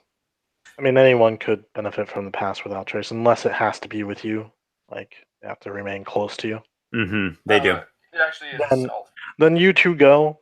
I'll wait back here with your pony, and I can take care of myself. I have a couple tricks up my sleeve if need be. So Kivish casts Pass Without Trace, and Lykarr casts 3rd level invisibility. Okay. Yeah. Sounds like a plan to me. All right. A potent combination. If you guys get in trouble, try to make a lot of noise, and I'll come in and I'll help you. All right. Guns Sounds good. blazing, as it were, crossbows blazing. So I imagine you probably back up a little ways before you start chanting your spells to be on the safe side. Oh yeah. If we can hear them, they can certainly possibly hear us. Yeah. Yeah. So you have been doubly concealed, Kivish and Lykarr. Your tracks have been concealed, and your overall ability to move about stealthily has been greatly enhanced through Kivish's druidic magic, and then Lykarr has cloaked you both in invisibility. We can't see each other, can we? You Presumably, yeah. cannot see each other. Just hold each other's hands. No one's gonna know you're invisible. If you stay close by, you know where each other is at just by way of, you can do a little like tap tap. So I think that's pretty feasible. Hand on the shoulder kind of thing. Yeah. You Okay. still have that feeling or sense that somebody is near you, like you have, Like when you can tell when somebody's behind you, like the hair. Yeah, if we get into a situation where this becomes an issue, then we'll resolve it then. But for now, it seems like it's not anything to worry about. Where are you going? What are you doing? Well, would it not make sense to go more or less just straight in if they can't see us? Obviously, following the tracks to wherever they lead seems like the logical course of action. And I would suspect that it probably involves going up to that terrace and to the entrance to within the mountain. But wherever. Okay, you take the rest of the trail, and you make your way down into the walkways. Big wooden planks, platforms stretching out over the bog. There are lizard folk shacks that are made of timbers and thatched roofs. They have a primitive construction, but sturdy structures nonetheless. And there are a few lizard folk that appear to just be dwelling here. They are going about fairly day-to-day affairs of, working and fishing and food preparations and repairs on buildings and just idle chatter. Now, Lykarr, you speak their language. Let's see. Make an insight check. Okay.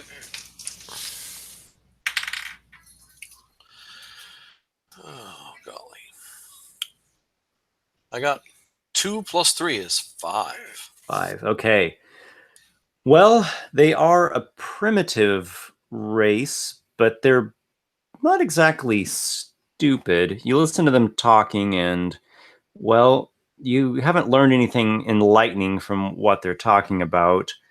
You kind of place them as like a subhuman intelligence, maybe sort of like how an orc or what else can I think of? Like a gnoll. These sorts of, they're not quite so bright and intelligent like a human or an elf even, but they have you can tell they have a sort of traditional way and a sense about the land, and the way that they're going about things has its own wisdom and practicality to it.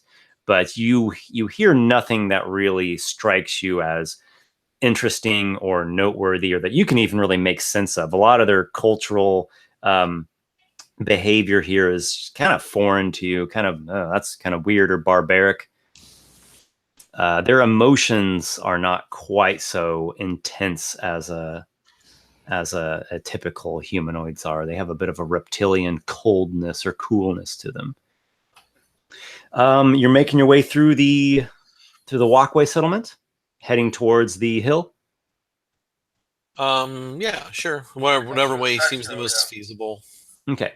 So you're going about trying to be quiet, which is pretty feasible considering the pass without trace.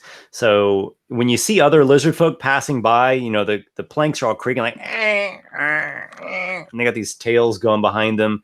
But your footsteps make far, far less noise. It's just sort of subsumed by the overall nature ambience. If you look off of the walkways, it's a good few feet down, maybe 4 feet or so. Then you'd hit the water. You do see some lizard folks swimming in the water, so it doesn't look too deep, but it's deep enough to swim in. Both of you make a perception check.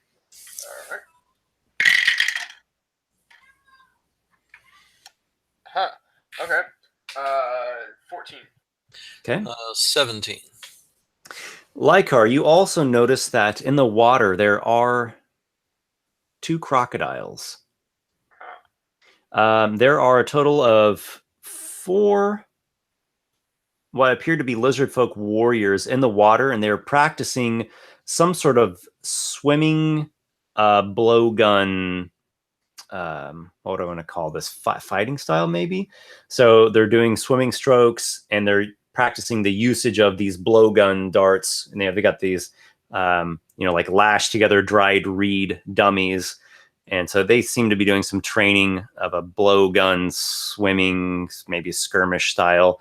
And there's these 2 crocodiles there, and the crocodiles are just lazy, floating there like logs. You would have mistook them for logs had you not looked more closely. And then there's sorry, not to interrupt. Adam blue screen, so he's rebooting his computer. Oh, sorry. Okay. So you're seeing this Lykarr, and then there are, there's several of these lizard folk here in the settlement itself, like among the houses and walkways.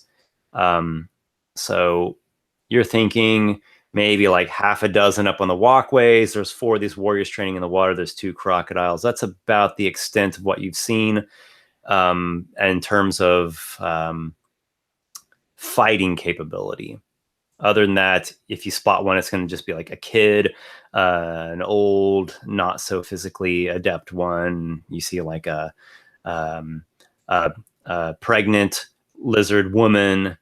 But in terms of actual like combatants, like the stronger guys, you see about 10 total, 4 in the water, and then there's these 2 crocodiles that seem to be trained, or at least they have some kind of symbiosis.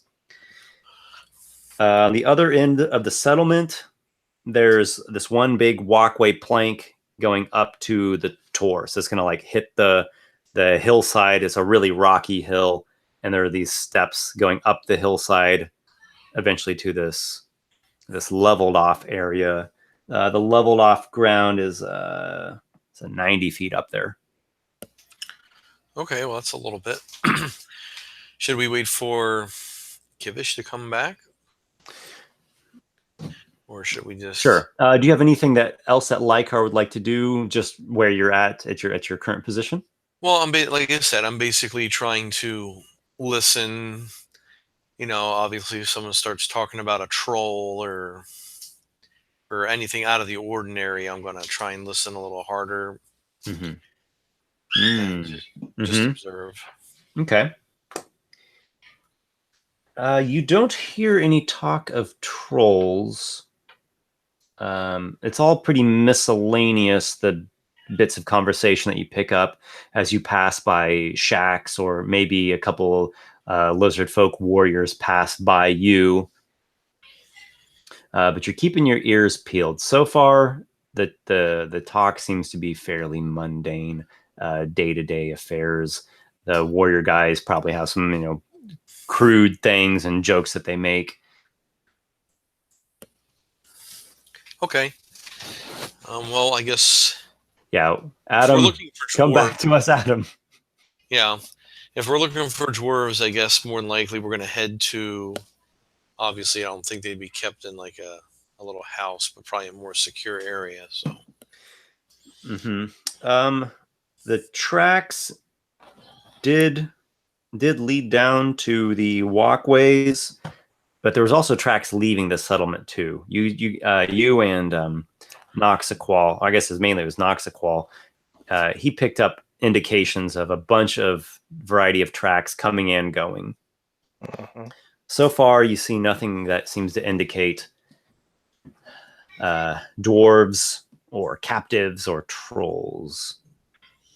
We did see dwarven footprints, though. That you did. Well, they did have dwarves working here. Yeah, there were dwarves working here. All right, so I think Adam is kind of, or should we say Kivish is kind of phasing out into a dream trip. So let's just keep going here. Do you want to proceed to the far end of the walkways till the stairs going up the hillside? Yeah, if that looks like somewhere else, the best place to go to, like if you were to have a prisoner, if that looks like the best place to go, that's maybe. Yeah, maybe. There's also the small island. It's kind of a muddy island with three big and two smaller shacks on it. So I'm just going to do some hand gestures here. So you all came in. For me, this is from the west. So you came in from the west, guard post, then like the walkway area. There's this little island over here. It's all bog water, like a little lagoon or something. I guess lake. And then the rocky tor kind of rises up out of the center of the water. And of course, there are other terrain features beyond that. That's just kind of, in a cursory glance, what you can see. But, there's other swamp terrain beyond that. There's higher and lower bits of elevation. Maybe a couple other tiny little muddy islets popping up out of the bog here or there. Okay, well, I think we'll head for the main outcropping and. Okay, head for the stairs. Yeah. Okay. You head for the stairs, and they're fairly steep. This face of the tor here is fairly steep. So you imagine a dwarf would struggle a bit going up this. Not impossible, but it would be a bit taxing on dwarven legs. And maybe it is taxing on phased out Kivish. You ascend and you make your way onto a landing. It looks to be sort of a flatter area, and they've also done some excavating to clear out some space. It's a landing that is about, say, 170 feet deep. Yeah, it's much wider, though. Much wider. There's a little low stone wall at the entrance of the landing. So, like, you walk up the stairs, and that's where you find yourself. To your left, there's a pretty good-sized, big stone building. To your right, there's another stone building, but it's incomplete. It looks like to your left is Could be a barracks, could be a storehouse, could be a section of a fort that's going to connect to it. To your right looks like an incomplete fort. Like you can see they're setting up like a tower, and it looks pretty defensible. There are up here.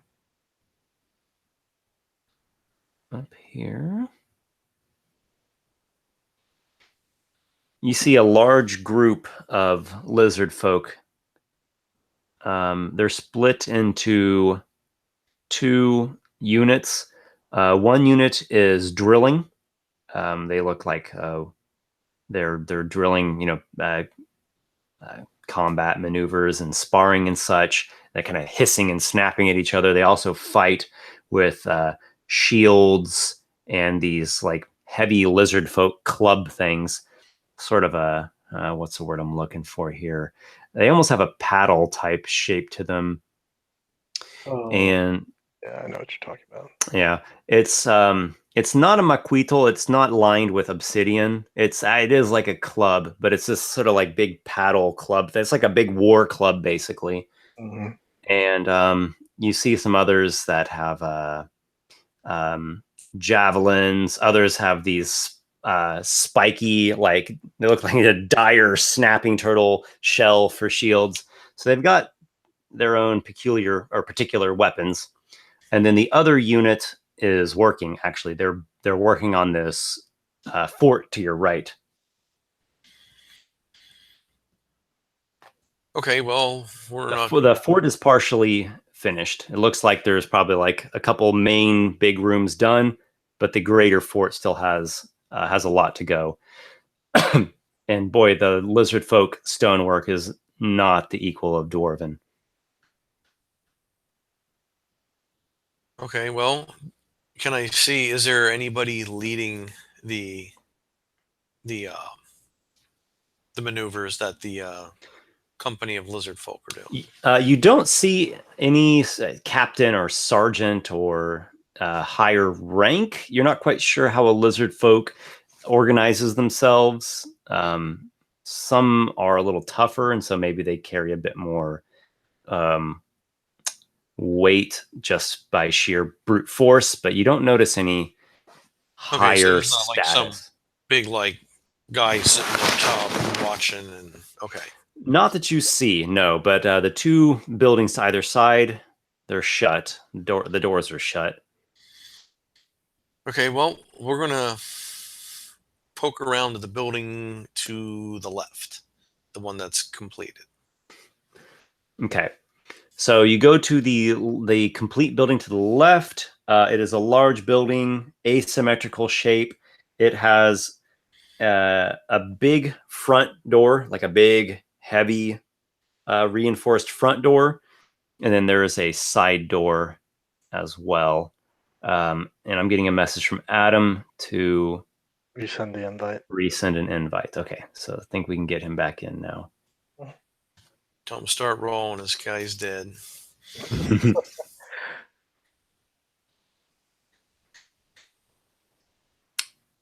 Tell him I was working with the lizard folk all along, and I delivered you as per the agreement. Welcome back, Kivish. So if it's long, two-handed, and kind of flattens out like a paddle on one end, but has like a spear point on the other end, that might be a bit like a Maori taiaha. Otherwise, the term terbuche or however you pronounce that is like the old-fashioned like BX D&D and Tunnels and Trolls parlance for something that is like a maquaquit in that it is, a club with inlaid stone sharp stuff. Hey, Adam. Anyway. These are none of the following. They are clearly the Hekaklika Lizard Folk War Club. So I don't know how much you caught of everything that's happened while you were phasing out in Dream World.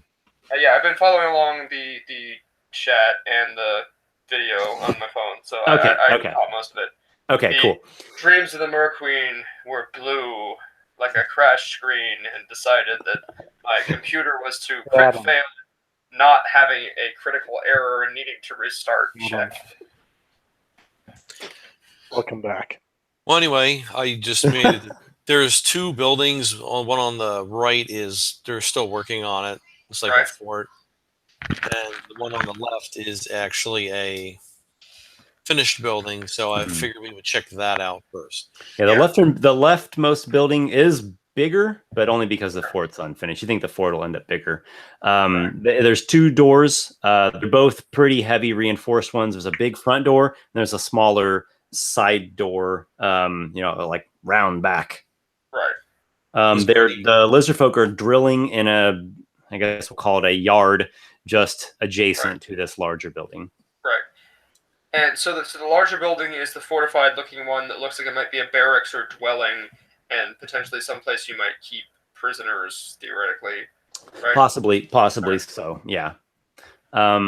So you have access to the front door now. If you want to, like, real careful, like, you can get around the lizard folk who I said drilling is probably more like brawling. It's not a real regimented militaristic thing.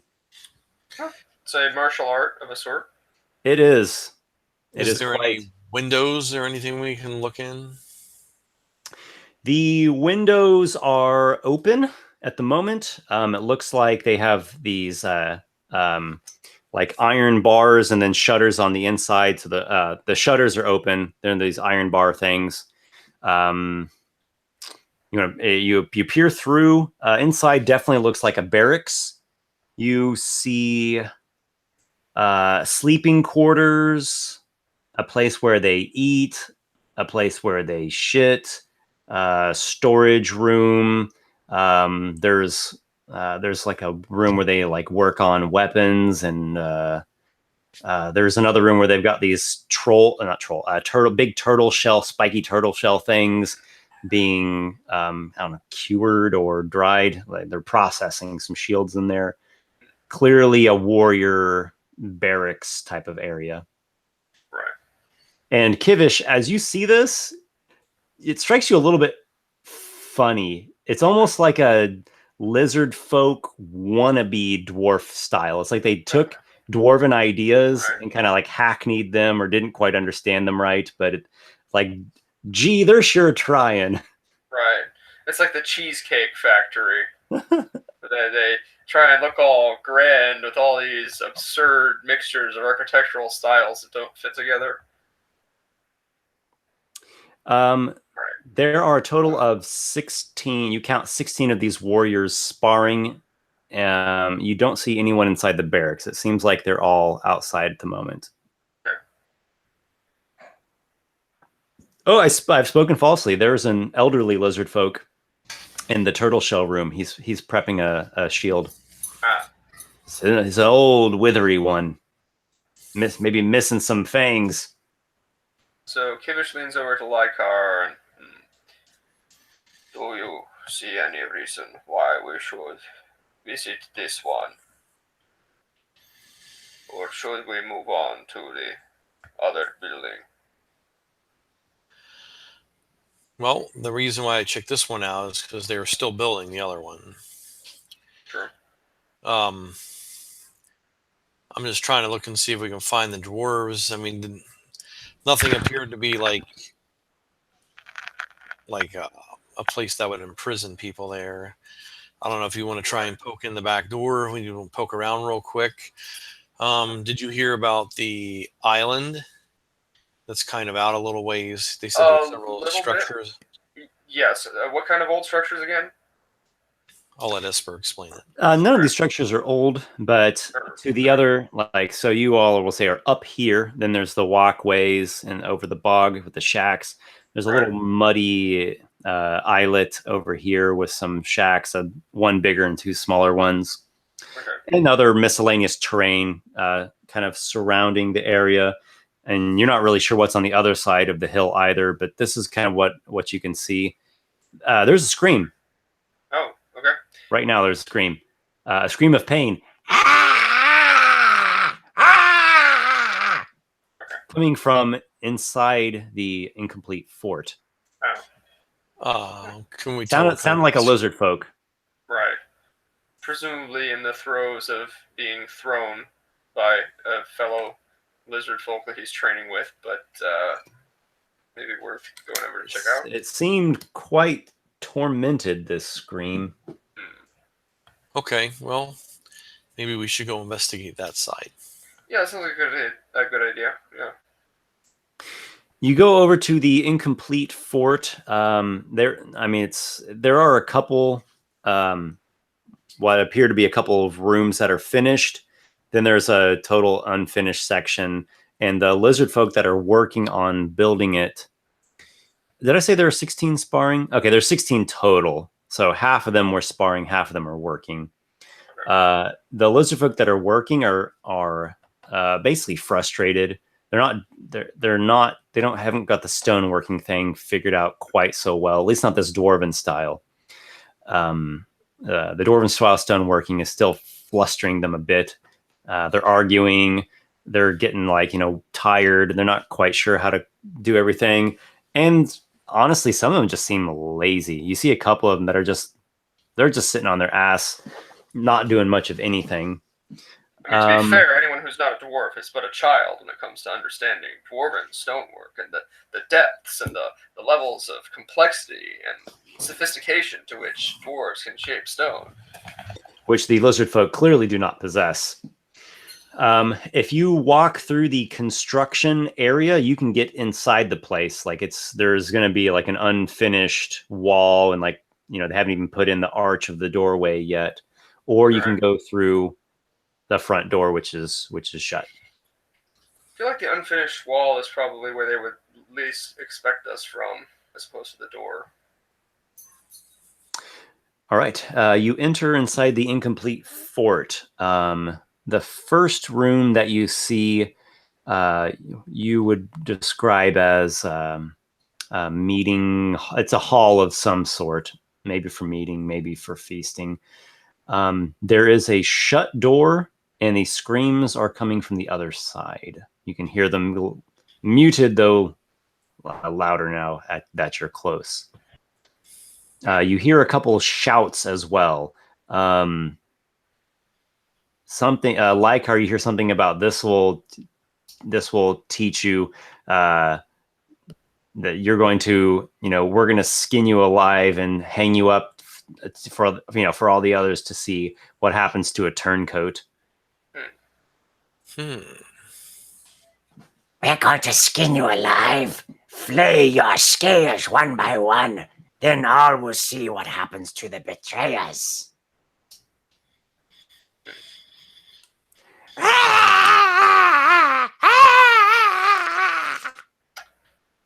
Well, given that we're invisible and moving without leaving tracks, I guess there's nothing stopping us from creeping a bit closer. Except opening the door. True. Well, so would it be actually, based on the way this is half built, would it be possible to sneak over and peer around the wall outside the outside part that isn't actually finished yet? This is a complete room. This is a section that is finished. Okay. So looks like you need to open the door. The shutters are closed on the windows of this one. Are there no gaps in the boards that make up the door? It is a solid door here, rather militaristic. You look at this door, and this is dwarven made. All right. So that sounds like an opportunity for a spell. No spells, you'll become visible. Oh, really? Even with a cantrip? Not an attacking spell, just any spell? Spells. Really? Oh. Interesting. Okay. They covered up that loophole. That's unfortunate. So I couldn't cast Druidcraft to make the sound of wind blowing the door open. All right. In that case, I suppose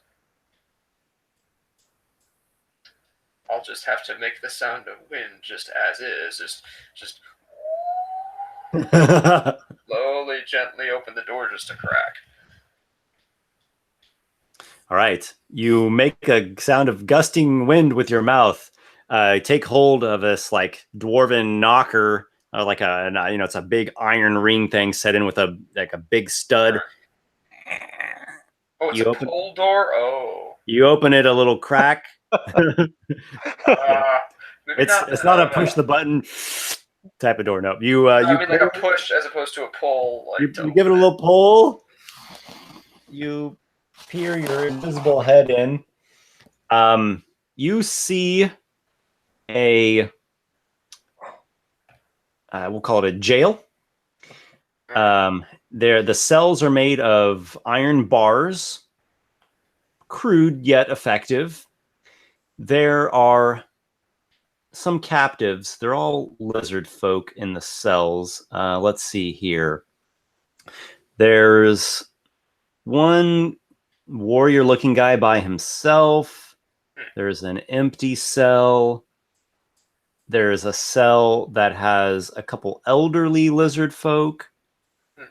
And then the last cell has a pregnant female lizard folk with some children. Outside the cell, at a different wall, a different corner of the room, you see a lizard folk being tortured by another lizard. So there's like a lizard man who's like, he's chained up, like he's bound by these like short chains and like manacle things, wrists and ankles to a wall. And there's a different lizard man that is flaying him alive with like an obsidian knife. And there's a troll standing next to him, and the troll's just like drooling and chuckling. The troll's like getting sadistic glee out of watching this. So not a weird, corrupted, like, necro troll. Not a necro troll, nope. Okay. Just a normal troll. Alright. Mm-hmm. Well, it's unfortunate to see a lizard man suffering, but I see no reason why his pain must needs be my pain. Lykarr, you hear the torturer say the following sentence. Since you helped the green scales, I take off your green scales first. Okay.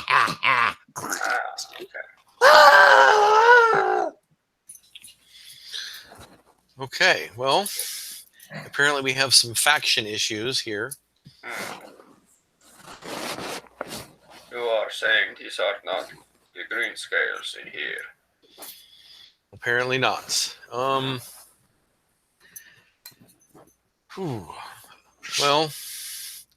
if the dwarves aren't here, maybe we should go back and check somewhere else for them. Pretty good idea, yeah. That sounds reasonable. Mm-hmm. The only area you haven't really checked is that one little island. I guess you haven't gone like inside of every shack either. So dwarves could be here, but you haven't seen any yet. You haven't heard about dwarves yet, but you can't hear everything just in a short span of time. Well, so I assume the boot tracks continued, or I guess they wouldn't make tracks on the walkway. I mean, wow, Nox is really the one that got the high perception. You were blue screened out on the walkway, so let's have you roll a perception check now, and this will count for what you have seen throughout this scene here. What you've seen throughout this scene. Alrighty, that's not good. That's really not good. Okay, so you're not sure. You haven't noticed. I mean, there's mud kind of caked on many different parts. So, was there dwarf prints? You have no idea. The torturer continues. The screams really are getting just terrible. This guy is like blood curdling, pleading for his life. He's getting flayed alive right in front of your eyes. Well, That'll be some nightmares for you guys. yeah, we can't save everybody, so Some of the lizard folk in the cells are like weeping into their hands. The one who's a warrior, he's like banging his fists against the iron bars and shouting. It's like a movie scene. Oh, okay. Well, so here's the thing. Can I perhaps see? So I assume that the Lykarr told me about this, since he's the one translating, that the lizard that's being flayed had actual green scales, at least on some part of him. Can I also tell if the other imprisoned lizard folk also have at least partially green scales? They all do. They've all got green scales and varying shades of greens and browns and yellows and whites, and it's all, they have pretty earthen tones throughout. Gosh, they all look the same to you. So Lykarr, what did you get back? Lykarr, make a new perception check now, actually. 17. Yes. You do notice some subtle differences. There is an overall greener shade, and even some small, just small things like in the the beads and trinkets and accessories that they wear.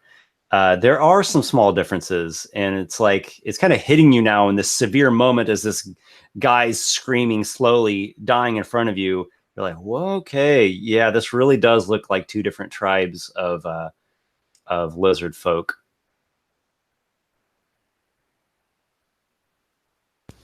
Well, yeah. So the guy that's torturing definitely looks different than them. Mm-hmm. The imprisoned warrior, all prisoners are greenscales. And the torturer is not.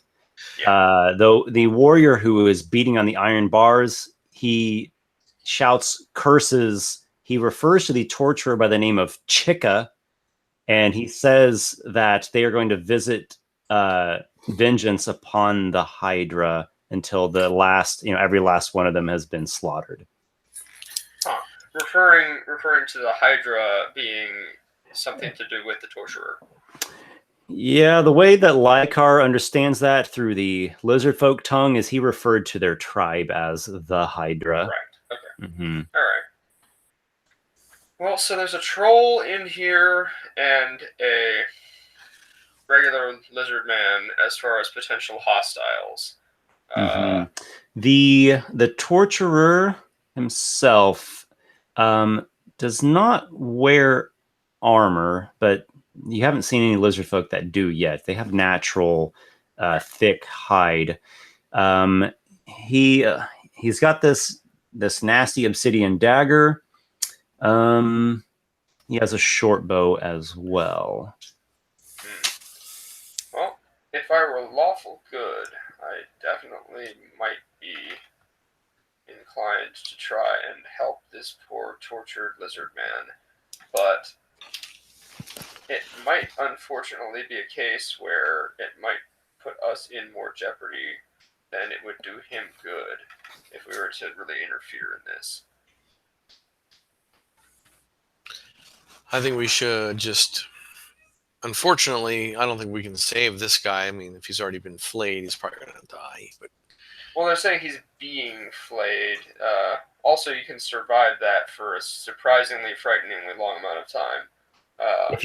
If you have designs on helping this tortured one, you should probably act quickly. But he's not past the point of no return at the moment. Maybe we can just really confuse the troll and make him attack the lizard man for some reason. I don't know. That seems like a plan that's likely to fail, but... well, plus they have a lot of people outside. We're going to get stuck in here. We're going to be... Well, but again, if they think it's just a rogue troll and we're invisible and sneak out... but nah, that still doesn't sound like a very healthy idea for us. Yeah, I think we're going to go look for...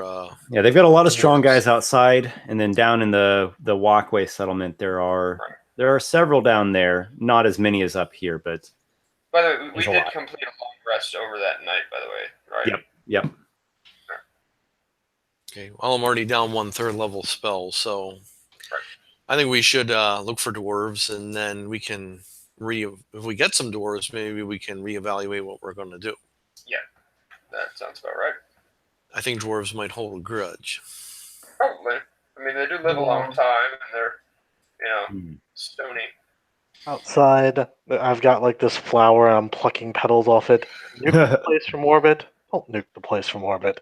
Nuke the place from orbit. They'll come back. They'll come back not. They'll come back. They'll come back not. Warsor, or Noxiqual rather, the only action that you've seen is like a couple of the lizard folk warriors from the settlement kind of come up the pathway. They holler up at the guys in the guard tower. The guard tower guys, like, they holler some stuff down. They kind of banter. You can't tell if they're fighting, if they're joking, or if this is just the way they talk. All you hear is like, and they just kind of gnash their teeth and rasp at each other for a bit. And whatever, I don't know, they're doing something. They're just talking or arguing or just shooting the breeze. I'll learn the language eventually, but yeah, right now it sounds like all raspy throat noises and clacking teeth to you. Maybe some tongue consonants, and then they go back down to the walkways. I'm giving them an hour because I know that's how long invisibility lasts. If they're not back in an hour, I'm gonna storm the place and rescue them. Okay. Okay, so Kivish and Lykarr, you leave this unfortunate soul to his agonizing doom. The last you see is Chica, the torturer, flicks a bloody scale to the troll, who eats it like a little chip. And you make your way out of the incomplete fort. Yep. You head down the stairs? Yeah. Especially if there are any, further tracks, though I guess I wouldn't really be the best to tell with a 10 perception, but yeah. So, I mean, Lykarr looks around for tracks. It's hard ground up here. You don't see a lot of specifics when it comes to tracks. But you don't see any other settlements here. This landing does wrap around just a little bit more of the hill, but it seems to kind of taper off, and then it's just a kind of a rocky, steep slope. But you don't see any other buildings. You don't see a mine. It's all in early stages. You go back down the stairs. Is your intention to meet back up with Nox to check out the island structures? What do you want? The island structures are part of the settlement, or are they detached from the settlement? It's part. You just have to take like a walkway, and it goes out to this little islet, and then there's another walkway that goes. There's like two walkways coming to it. One's like leading directly to the settlement. The other one's leading to the land that has the watch post. Okay, so long as I think we have enough time to go, I think we should just go scope it out and then get back, and then we can form a plan of action. Yes, your magic sense tells you that your illusion is still running strong. You've got you got about half of it left still. Okay. All right. So you make your way through the settlement, making care not to like bump against anyone who's walking by you. People are, they're cooking food, they're making repairs on a house. It's pretty mundane stuff. You get to this kind of muddy islet. It's maybe 150 feet long by 100 feet at its widest point. And there's a larger, what looks kind of like a shaman's shack, and there's two smaller shacks nearby. Okay. Now, as we're walking by the Lizardmen, are we able to differentiate the color of? You can. These are all Hydra here. Okay. All right. Well, we're just gonna start poking around. Yeah. Yeah. From what you can make out, Lykarr, now it seems like Hydras have taken over this place. Okay. Now they're doing some construction, and you remember them being really confused and frustrated and just kind of lazily, lackadaisically doing it, and they're complaining. So maybe what they're taking over, they are without the benefit of whatever dwarven guidance was aiding the green scales to begin with. That's the general idea that you're formulating from everything you've observed so far. Okay, well, so there's one large structure and two smaller structures. You said that this island. Yep. The only individual you find is inside of the larger shack. There's an older Hydra tribe, and he appears to be drawing a lizard skin. Not a lizard folk skin, but an actual lizard. He's got it like all stretched out on a rack, and he's got some smoke coming off of a little fire there in his shack, and he's smoking the thing, and it smells really bad in there. Just, like you got to hold your nose. It smells rank. It's like, it smells like rotting things, swamp funk, all kinds of weird herbs. Something smells like what I want to say here, like a bile kind of smell. It's just nasty. This old lizard man, he must have like no sense of smell because he's just doing his thing like it's everyday thing. Like a hot dumpster on a summer's afternoon after a package of oysters was allowed to defrost in your freezer during a brownout. Thank you for that vivid image. So, assuming that doesn't actually provoke any sort of saves versus nausea. If you want to actually go inside there and linger, we might do a little nausea save, but now you can just kind of like hold your nose at the front. What's the window situation like in terms of actually further into the building than just the doorway? Okay, so the building is not huge. It is the larger building, but I might have given the wrong impression. So the smaller shacks are real small. Like the smaller shacks are maybe a circumference of 20 feet. So the bigger one is like a circumference of 30, 35. It's taller. There's not a window, but it's just kind of like an opening. He's got a flap, but it's drawn aside. And even the walls are just like these lashed timbers, and they don't even go all the way up to the ceiling. It's got like this roof that extends out over, so there's air flowing in above and through the front door. All right. Well, that's good. That should let some of the smoke out. Design choice. But let's see. So what else besides? So he's in there trying to dry or tan a lizard hide, and there's the smoke and the smell. Is there anything else of note that seems to be going on there? Nothing else is happening inside of it. Okay. And he's the only one in there. He is. Yeah. All right. Maybe we should check the smaller buildings real quick. Yeah. He's got a bone through his nostrils.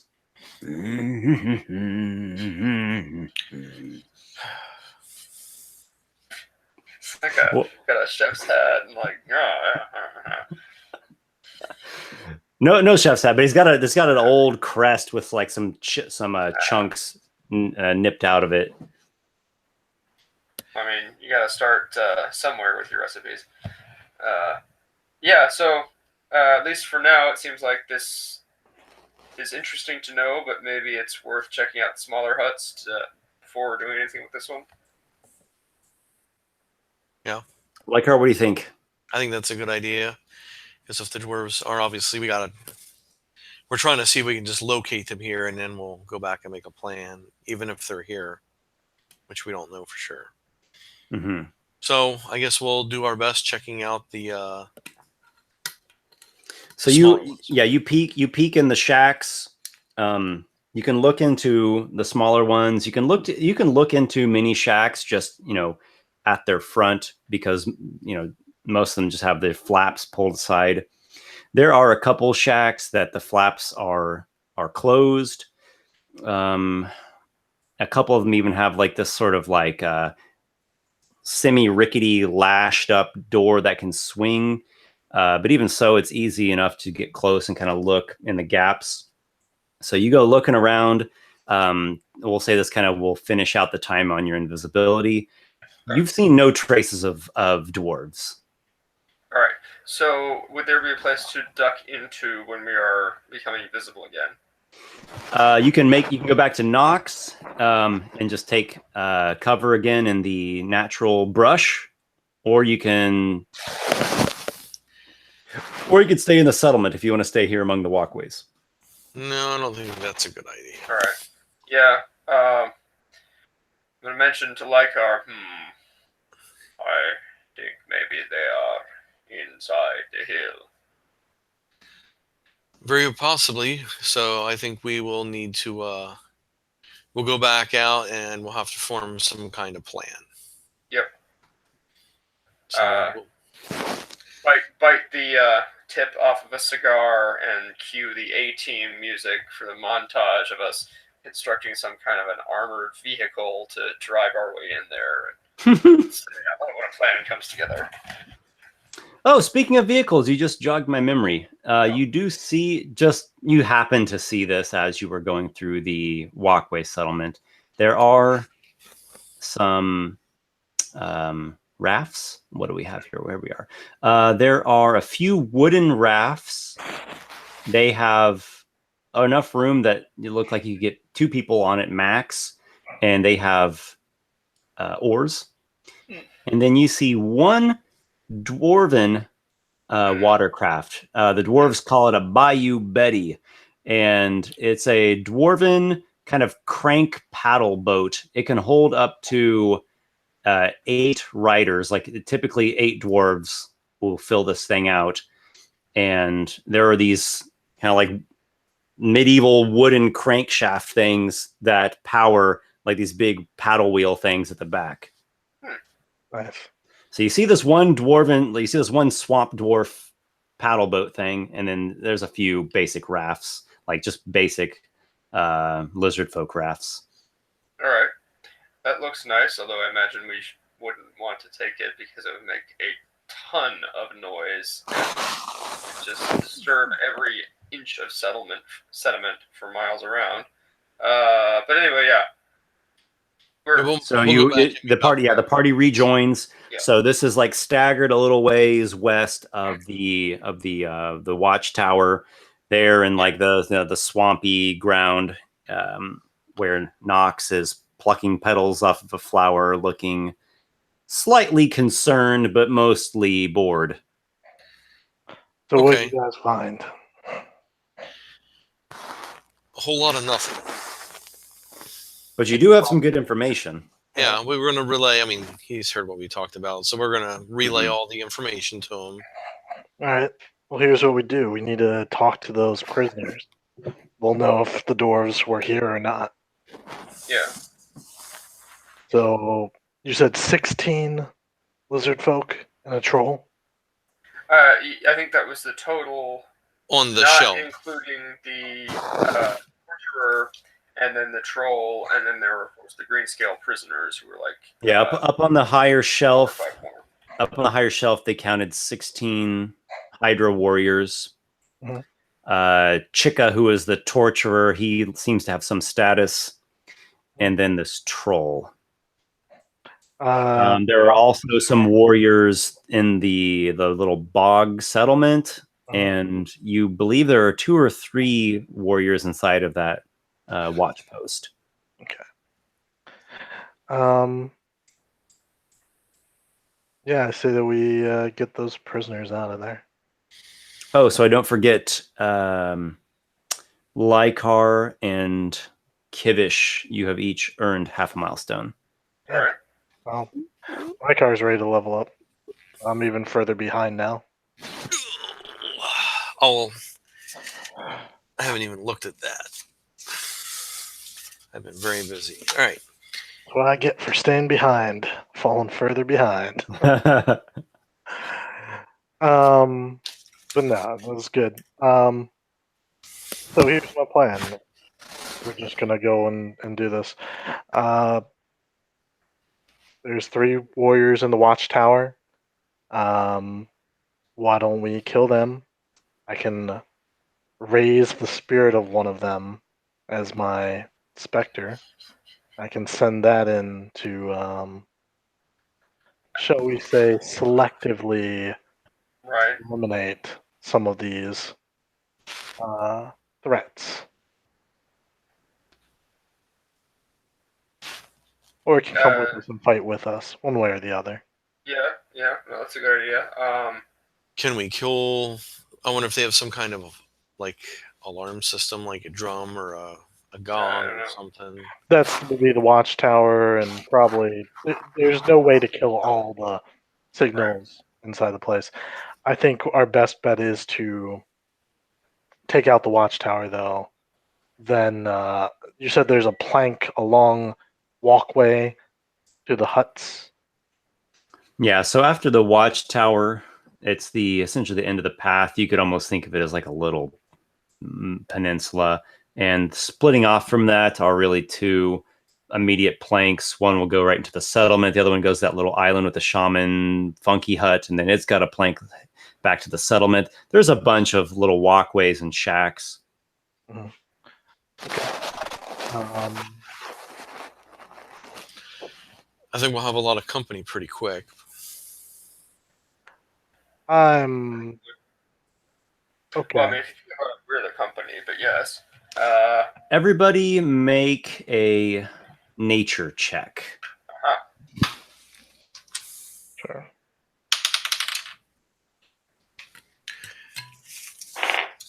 Nat 20. Okay. 18. Which is 22 total, but nat 20. I got a 3. Okay. Lykarr is not knowledgeable of these creatures, but Kivish and Nox are. You both regard the lizard folk warriors as lesser foes.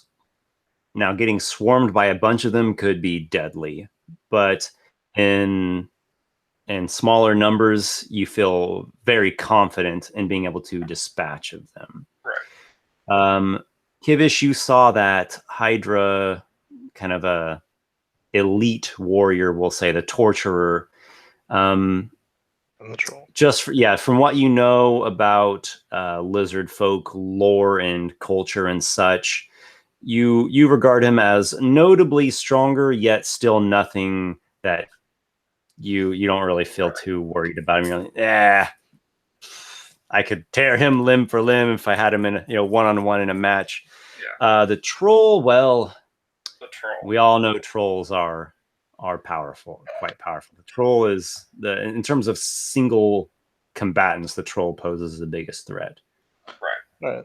All right. Let's kill them quickly. Like honestly, like a fireball could probably take out all 16 of your, lesser folk. But let's do it quietly. If we can take out the tower, I say we approach slowly and carefully down the walkway, and assuming they don't spot us till we're upon them, we might be able to just engage them quickly. Almost, I want the troll to come out of the building with his torturer, and we can fight them outside so we don't accidentally fireball the Right. prisoners inside. Yeah. So causing a commotion is kind of the plan, in my opinion. Right. Them to come out to where we can target them.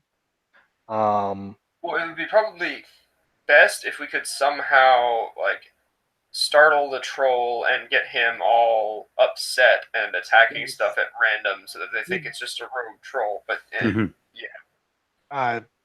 Oh, you know what? I just realized I contradicted myself during the torture scene. The one being tortured is a Hydra, but he was helping the green scales. Yeah.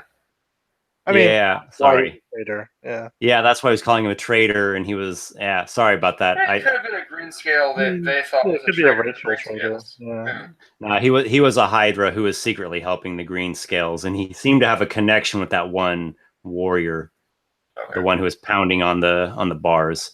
So, okay. Here's what I'm gonna do.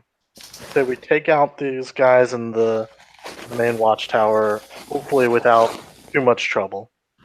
I raise up a specter to join us, and I can have the specter focus on attacking like the big guys when they come out, and it's an extra fighter on us. Right.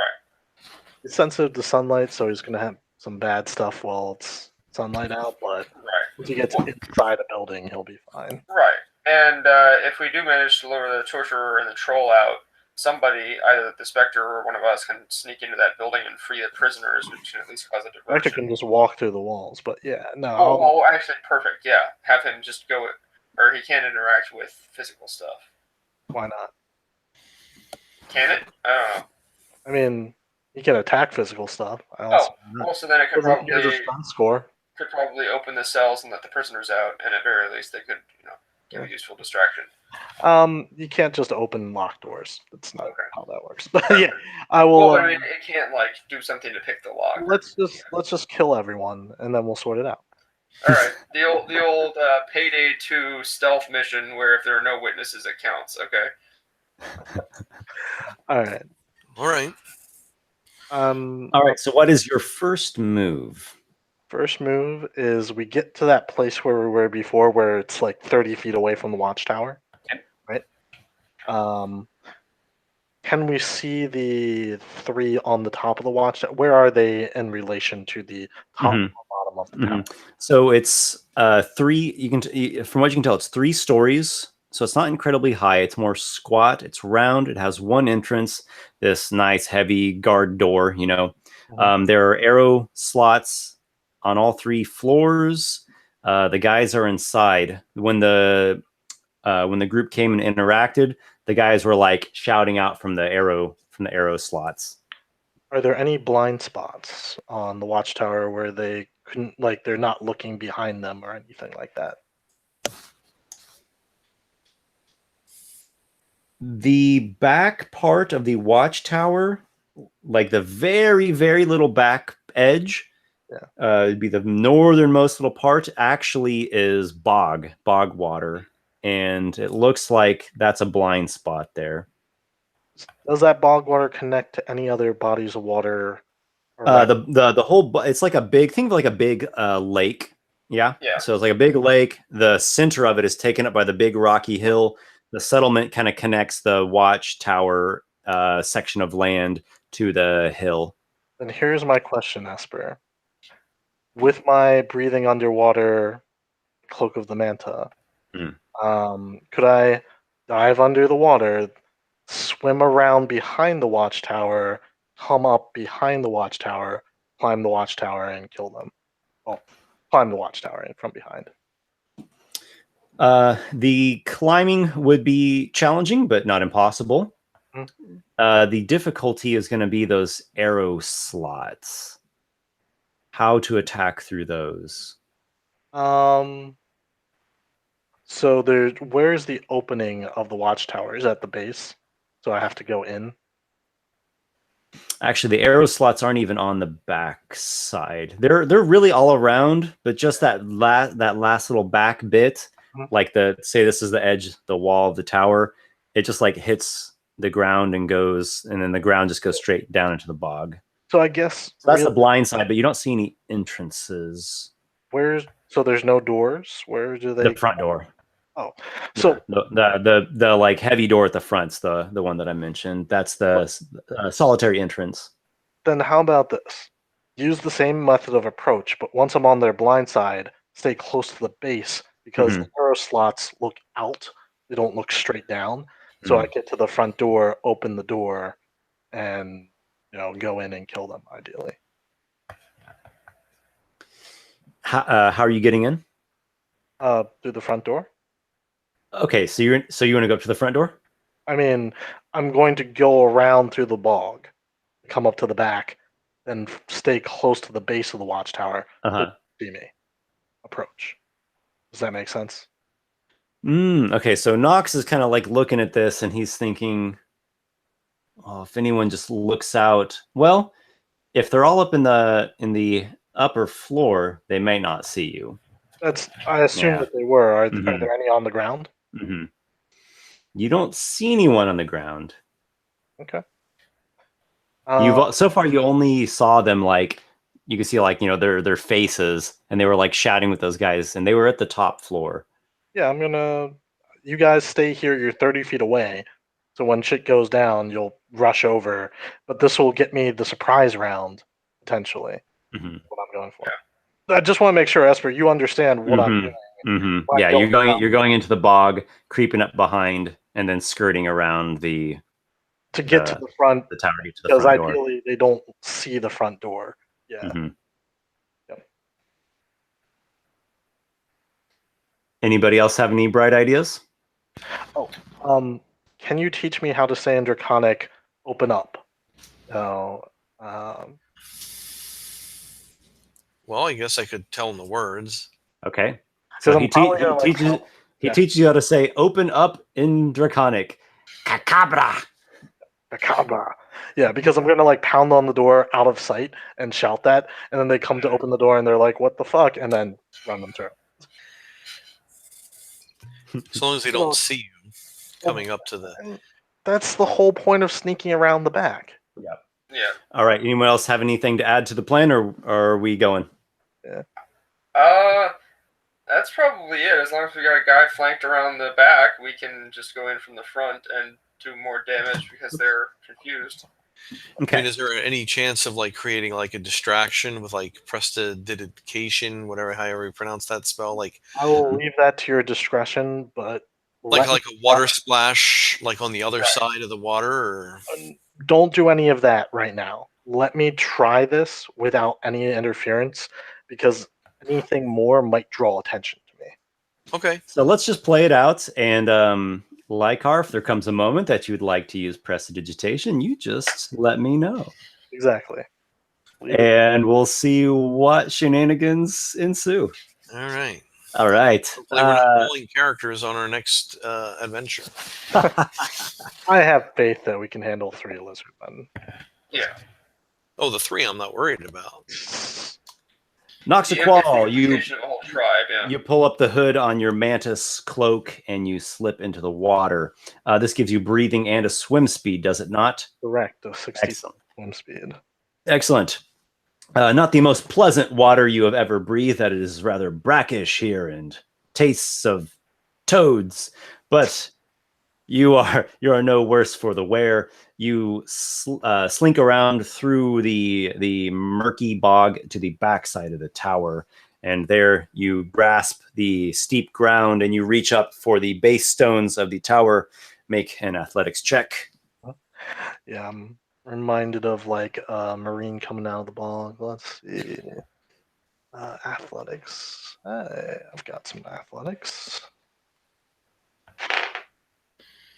All right. Not the greatest, though. I only got a 4.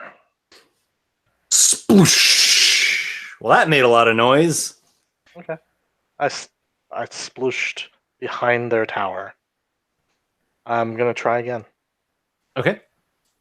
I assume there are no arrow slits on this side, so they can't look and see what that was. Not on the very back. You don't see any. Plus, there might be... I might have one forgiveness. They might be like, huh, that was weird. And do nothing about it. So here goes my second check. Much better, a 14. You struggle and you don't quite make it up. However, you do not cause any great splashing sounds. So I need higher than a 14. Okay. Let me just see if I have any intelligent ideas that'll give me advantage on this. Because I am trained in athletics. It's just not great. There is shouting coming from the walkways. You have been spotted. Really? Mm-hmm. No checks on my side? All right. Shouts rise up. Lykarr, Kivish, you hear this. There's shouting in the settlement. It happened shortly after that large splashing sound. Okay. I apparently was spotted. And do I see who spotted me? You cling to the muddy banks as best you can. You look behind you. Some 80 feet away or so on the walkway are lizardmen. They're like pointing at you and like shouting at others, and they're causing a big ruckus. How many lizardmen? You see, make a perception check. That's 17.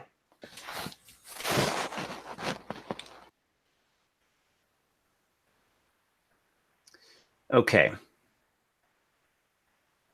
you see immediately two that were the closest ones to you on the walkways, the ones that are the whistleblowers, so to say. You see there are four more farther back, and they are approaching. Okay. You see there are four that are swimming in the water. They're also farther back. And you also see the shape of two crocodiles starting to kind of muster and turn themselves towards you. So the closest enemies are 80 feet away on walkways. The others are farther back than that. A 60-foot swim speed, I should be fine. I'm going to, guess I'll shoot the guys that, starting this early, but I'll shoot them with some Eldritch Blasting. Okay, take a shot. Yeah. All right. So this will be against the whistleblowers. First whistleblower, I believe that's an 18 to hit. Let me double check that. Yep, 18 to hit. You have hit. And then the second well, let me just roll damage and we'll go from there. So he took 9 force damage. Okay, he is still standing. Yeah. I'm going to hit him with the second blast as well. Okay. That's a nat 1, so that does miss. So, 2 blasts of dark energy go his way and 1 hits. Then I'll, with my swim speed, dive under the water and start heading back towards my companions. Excellent. So you fire a couple of Eldritch blasts. One of them does connect the target. You said you did 9? 9 force damage. 9 force damage. Okay. That seemed to be a pretty effective hit. Yeah. The lizard folk that you struck shouts. He like dodges out of the way of the second bolt. They're all shouting. Lykarr, you're hearing like attack, attack, like in the water there. You hear them shouting these things to each other. Nox, you said you got a 60-foot swim speed? Yes. Okay. And the water's pretty murky too. So you actually slip away pretty adeptly with that. Okay. That is a very advantageous item for you in this situation. Go ahead and everyone roll initiative. Yeah. All right. While we're doing all this, I would like to ask Lykarr what the draconic word for fire is. I have a 19. Alright, I got a 17 plus... Also, I'm kind of curious if they think I'm a lizard folk, because I'm imagining this thing coming out of the bog. They don't really know if it's human or not. It's humanoid, but like they might think I'm one of the green scales or something. There seems to be a state of confusion, bewilderment, and of course the rising warrior spirit in them. Excellent. I have initiative under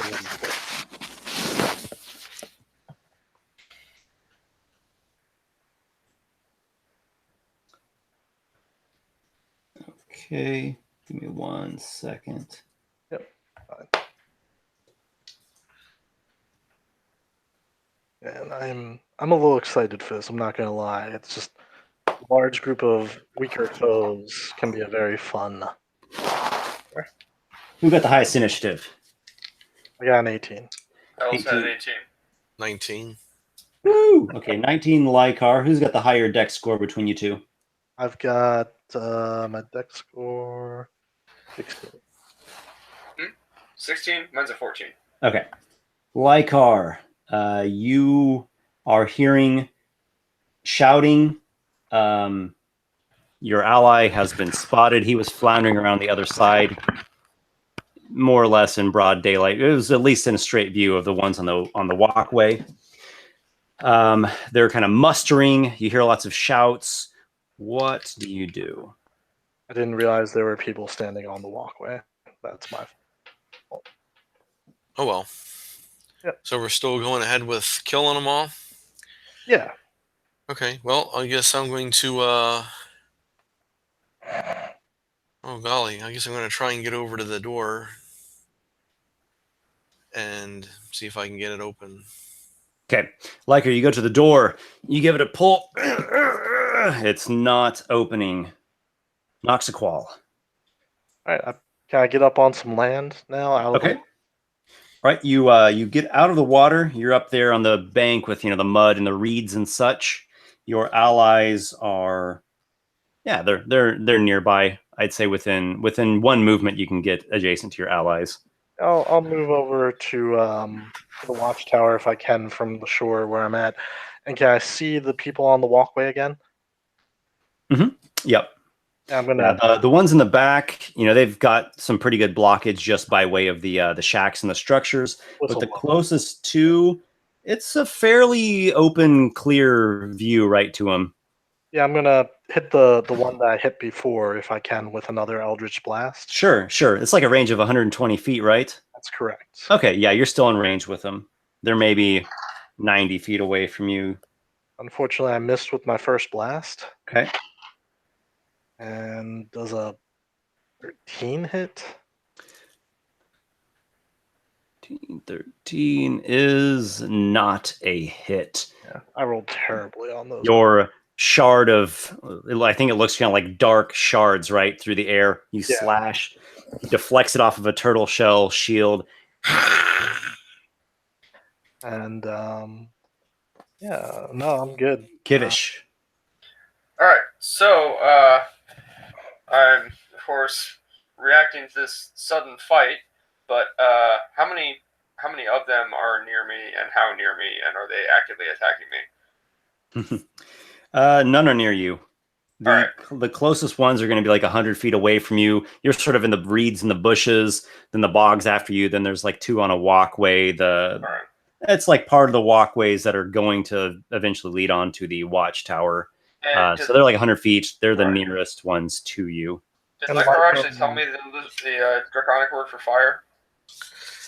Because if so, I would like to yell it now in my best impression of a lizard folk voice. Okay, so you yell out, "Hagaf!" Make a deception check. All right. Wow. Well, that's a 19 plus. Nice. At least you're flat. That's just a 19. Yeah. Okay, so you have yelled that there is a fire. The two lizard folk that are the near ones to you, they start looking around confusedly about like where's fire? Would you like to hold your position or move? I'd like to move so that I'm fairly close to the entrance to that prison building. That's a long ways away. The Watchtower or that jail thing, because that's up on the landing on the hill. Okay, all right. I had missed that part from before. I didn't. Okay, yeah, that's way up there. Never mind. I'm gonna move to fairly close to the Watchtower. Yeah, so we're all like at the base of the Watchtower. Okay. Yes. Yeah. All right, so that's happening. We'll be in there next turn. Hopefully. We'll be in there. Oh, okay. That's or then cockiness, confidence. Gotcha. There is a lot of noise and shouting from the settlement. It seems like they're kind of like grouping and trying to figure out what the hell's going on. And Lykarr, you can hear the one guy shouting like, I've been shot. He's shooting at me. He says some word that sounds like a mage or something in the lizard folk tongue that resembles mage. Lykarr. I'll say, to you guys. Okay. There's crocodile. I'm at the door. I'm going to cast knock. Okay. Doesn't that open locked doors? Just knock on the door. The door has opened. You see inside a pretty bare bones, dwarven styled guard tower. Circular chamber. It's about a 40-foot diameter. Just some basic furniture and some winding stairs going up to the second floor. Awesome. Vantage point. Told you we'd get in. I didn't doubt you for a second. I got to keep track of what spells I'm casting here. There was a on the other side. There was a a bar to bar the door, like a big, heavy plank that sets into groove. So it like went clunk, clunk, clunk, clunk, clunk onto the floor with your spell. Cool. Nice. Do you enter or do you wait for your allies to go in first? I will go in. Okay, you step into the ground floor of the Watchtower. Noxiqual. I'm gonna take my shots, then move as far as I can up the stairs with greatsword in hand. Okay, so you're firing at the guys on the walkway? Yeah, on the walkway, because I can shoot them now and keep moving into the tower. Okay. I doubt I'm gonna see anyone in the tower. Yeah. You can take your shots and you'll get like part way into that room. Yeah, up towards the stairs as Okay. well. That is a nice hit, a 19 on the die. So Yes. it's 7 more force damage to the guy that was shouting. Uh-huh. Finally, kind of narrowed in on him. Is he still up? He is. I'm gonna hit him again. Nope, I'm not. That's 3 ones. Jeez. Okay. So Noxiqual leans out from the side of the guard tower, slashes with Sombras, sends dark shards to the air. You strike. Excuse me. You strike the same lizard folk again. Still seems like a pretty good hit that you landed there. He's still standing. And then him and his ally are chucking javelins at you. It's a long shot, but they're going to give it a try. Disadvantage, I assume, on them. They do. And you also have +2 to your AC from cover. Gotcha. My AC will be 19, so you can just tell me if it hits. 16 and 15. All right, so javelins kind of like skim off the side of the guard tower, close to your face, but they don't hit. You back it up, and you get partway into the ground level room. Kivish. Yep. All right. Well, so since they're going in, I'm probably going to follow. Okay. Seems like this is the place to be. And in particular, so have all the people already been dealt with that were on the top yet, or are they still up there? No one inside of the guard tower has appeared to you all yet. Okay. Yeah, I'm going to go as far in as I can get. Inside the building, you can hear them up there. They're kind of like in confusion. They're not exactly shouting, but their voices are raised. Lykarr, you can hear them kind of like shouting each other, trying to figure out what the hell is going on. All right. What is there in terms of like a ladder or stairs, or their access to the top? Stairs, yeah. All right. Do you want to dash? Well, without dashing, if you dash, that'll start like getting you up the stairs. Okay. Then yes. Okay. So you Kivish goes hustling in there. He gets partway up the stairs. Lykarr, you're hearing them up there, and they're convinced now that they definitely heard someone open up the door and someone's coming up the stairs. So they're like preparing some defenses up there.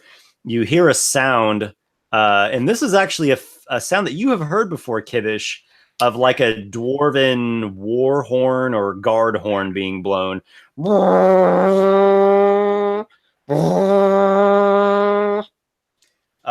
And this is pretty obvious to you that dwarves built this guard tower. It's not the finest work you've ever seen. It looks like it was like a quick job. That is what's happening. They're obviously preparing something upstairs. Not Lykarr. What are you doing? I think I'm going to. Well, they can probably handle the guys upstairs, and they're ahead of me. If I like kind of go around the corner a little bit, can I fire on a couple of the oncoming guys and then kind of bop back behind the tower? Okay, so you pop back out of the tower, swing around to the side of it. That'll take up your speed there, and you're looking at these like the walkways and the shacks over the bog, and it looks like they are preparing a defensive stand there. Okay. Hello, darling. That's my softball girl, Sabrina. Does she have a character? Yeah, she does. We play D&D sometimes. Oh, congratulations on second place. Yeah, for a small town in South Dakota to go all the way to second place for state. Way to go. But anyway. All right, so maybe her character can aid you all a different time. So you're looking at the walkways over the bog, the lizard folk shacks. they are mounting a defense there. They're not approaching you all. They're like hunkering down, taking cover. They've got javelins ready. Let's see. I'm going to roll actually a stealth check because that's how that works. All right. Okay, I've got your passive perception here. All right, that was a fail. And that was a success. Okay, so you see, remember those guys in the water? Mm-hmm. You see 4 lizard folk that are, they're sort of underneath the initial walkways that you would take to get out into the settlement, and they've got their blow dart guns, and they're just hiding down there. It looks like they're going to try to shoot anyone that comes that way. Okay, you still have your action. Can I attack those guys? Do I have a line of Yep. sight on? Yep. Okay. Yeah, you can fire. There's the 2 guys that are up like at the closer area of the walkways. There's the 4 guys in the water that are kind of under the walkways. For the ones that are back farther, you'll need a really long range spell. I don't know if you have one that's that long range. Well, I don't know, but I can use. Well, I'm gonna just use cantrips for now until I get a bunch of them closer. Okay, the closest ones are going to be. Let's see, you're here, so 90 feet away are the closest ones. The blow dart guys? Blow dart or the 2 on the closer section of walkway, one of which Nox has blasted twice. Wow, okay, let's see. I don't know if I have anything that goes that far. I was looking at what my ranges are on like Ray of Frost. Should be 90 feet from a lot of, or 60 feet. really? What's your other cantrip attack? Acid Splash. I doubt that's going to be any further. Splash, I think that's not any farther. Acid Splash is also 60 feet. Okay, well, yeah. I think I'll just basically, if I can't hit anything, I'm just going to kind of keep cover and just yell up that we got company coming. It doesn't look like they're approaching. It looks like they're holding a defensive position. Okay, well. All right, so you assess the situation as is. You keep defensive cover there. Let's keep this moving. Nox. All right. I heard them preparing stuff up there. Mm-hmm. Yeah, looks like they're getting like they're getting their act together. Can I get to the top of the stairs?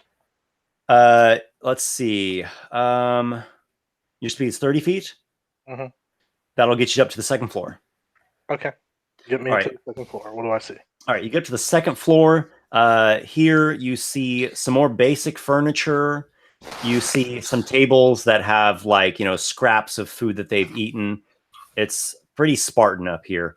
You see another set of stairs going up. Okay. I will and play it cautious. I'm going to prepare an action to Eldritch Blast if I see one come down the stairs. Okay. Kivish. All right. So being on the stairs, can I, in a regular move, make it up to the top to actually look out at what's up there? Yep. Okay. So you get up to the 2nd floor. You can get you can make it up to behind Noxiqual. You're a little bit slower than him. You can stay in the 2nd room. You can flip a table over for a barricade. You can dash and start going up the next set of stairs. Oh, there's more than one floor? Yes. There's 3. You're on the 2nd floor at the moment. All right. So there's nobody on this floor? Nope. So it's like maybe 40 feet circumference. Yep. So is there any mid-size, but it's not a big tower. Yeah. Are there any small tables that I could take with me on my way up the stairs and put as a barricade up there up top, or not? All right. So Kibish grabs like a little side stand, smaller table, puts it in front of him like a little barricade, and you're getting in front of Noxiqual. Oh, I'd like to go for the stairs. Yeah, Noxiqual is like, oh, okay, that's right. Yeah, Noxiqual is just kind of like at the middle of the room or something. Yeah, I'm in the room. All right. Okay, so are you getting in front of him, behind him, to the side? I'll go to the side so that he can, have freedom of movement Okay. to where he's. Yeah. All right. I'm going up the stairs next round. I just didn't want to end up there with no actions where they can attack me. You hear some bickering amongst lizard folk.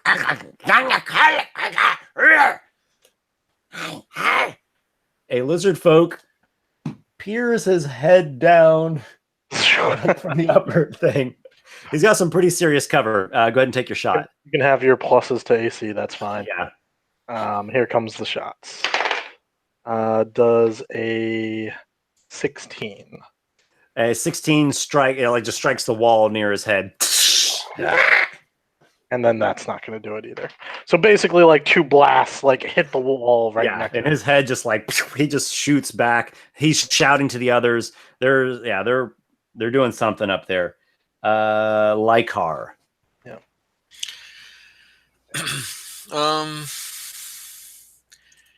Well, if nobody's really coming closer, I think they can handle 3 lizardmen up there. Mm-hmm. Yeah. It's just going to take a little time, is all. Yeah, I'm just going to keep scanning the area, make sure no one's sneaking up on us that we would see. So, okay, I'd like to spell ask flash or erase in case someone does approach. Yeah, I'll do my I'll keep my ray of frost handy. So you got some lingering tower. You've got like a 3/4 cover, just barely. Keeping a watch on his back. Noxiqual. Yeah, I'm gonna then go for the stairs with my move action. Okay, so you get up the stairs just part way, and you see there are some attacks coming at you. Let's see. I'm gonna go all the way, but take your attacks on me. Yep. All right. There are 2 javelin attacks and a short bow attack that are firing at you here. AC 17.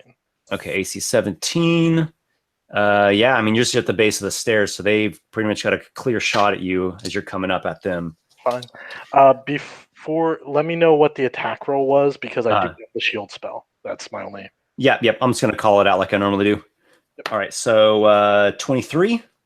No point in using the shield spell, so go ahead. All right. 21 to hit. I'll take the hits. Fine. All right, so 2 javelins deal a total of 12 piercing. Got it. And then the third lizard folk, he's got a short bow, and he fires. No, actually, he's got a spell. Okay, here we go. Okay. 1 second to pull up the spell here. Take your time, because then I'm gonna finish my action and get up at the top and start cutting into them.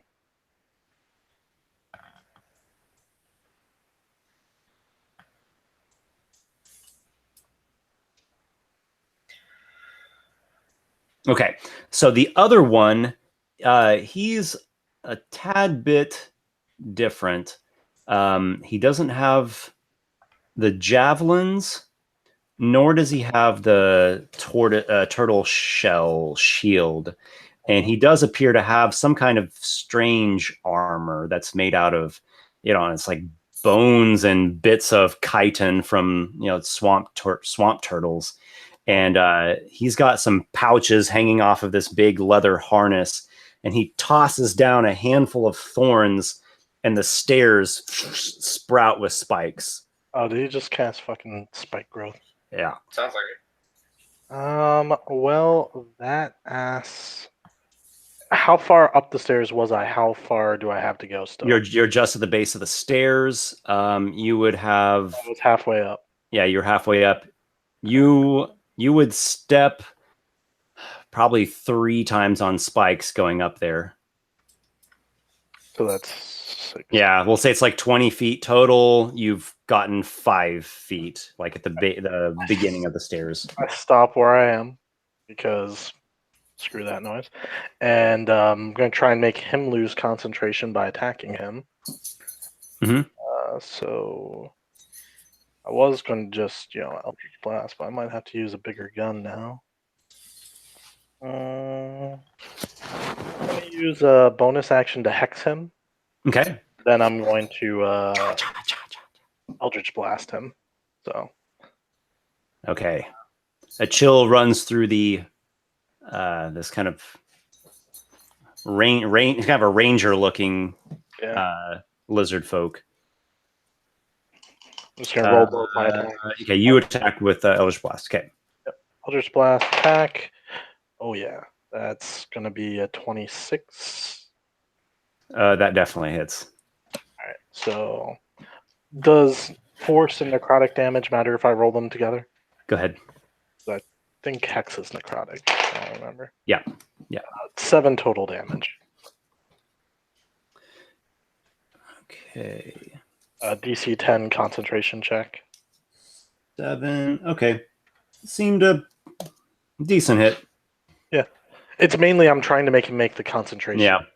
So he definitely winced off of that. Okay. 17. So here comes the second blast. Okay. That's going to hit 2 with a 25. Oh, yes. And then go ahead and take, 2 points of freaking damage. But I guess he has to make another check. Yep. 18. Okay, he's solid. The lizard folk hisses at you. He doesn't like being eldritch blasted. Yeah, I don't like. Okay, and positioning? I'm on the stairs. I'm halfway up. You just hold your ground? When he cast the spell, I stopped moving, so I didn't take damage. Okay, so you're like 5 feet up. You just kind of hold your ground. There's spikes around you, so you just stay where you are. As long as I don't move, I shouldn't take any damage. Kivish. All right. So from where I am, can I already see up and out, like up to the sky? Not the sky. You see the ceiling above you, which would be the floor. For the next floor, there are arrow slots around the walls. Nox just started running up the stairs, and then he stopped after he took one stride as these spike things. And above us is the top of the tower, or another floor. Above you is the third floor, and I mean it'll have a roof too. Oh, okay. All right. They weren't out on an open roof. I see. That's what I thought. But never. Okay. So, if that's the case, then I am going to try and move to where I can potentially be in range to shoot a spell. Okay. And Kind of looking around at things, you could get but to the edge of the spikes and kind of peer up. It would be a really bad angle for you though, so it's going to be. Right. Yeah, I'd probably give him 3/4 cover, or you can tread onto the spikes and get a clearer. I've got a better idea. Okay. I am going to walk up to the spikes all nonchalant, like it ain't no thing, and I'm going to choose one creature, object, or magical effect within range. I'm guessing that Spike Growth is a spell of 3rd level or lower. Okay, you cast a spell. I am casting magic. Spell magic on it, yeah. The spikes turn into basic little thorns and just kind of scatter. All right. The spell has been undone. I just point with my sword at that, guy, like I'm coming for him. Yeah, you got 3 lizard folk, one looking over the next guy's head, crowded up there at the top of the stairs. I've still got javelins, hit me, and I'm just pulling them out. And now it is on to some lizard folk. All right. The first one is the one that you shot, né? So he is. What is he going to do? He backs up. You can't see him anymore, and he is chanting some kind of spell. Next are a couple javelin attacks. heading your way. Okay. Is everybody good on time here? Yeah.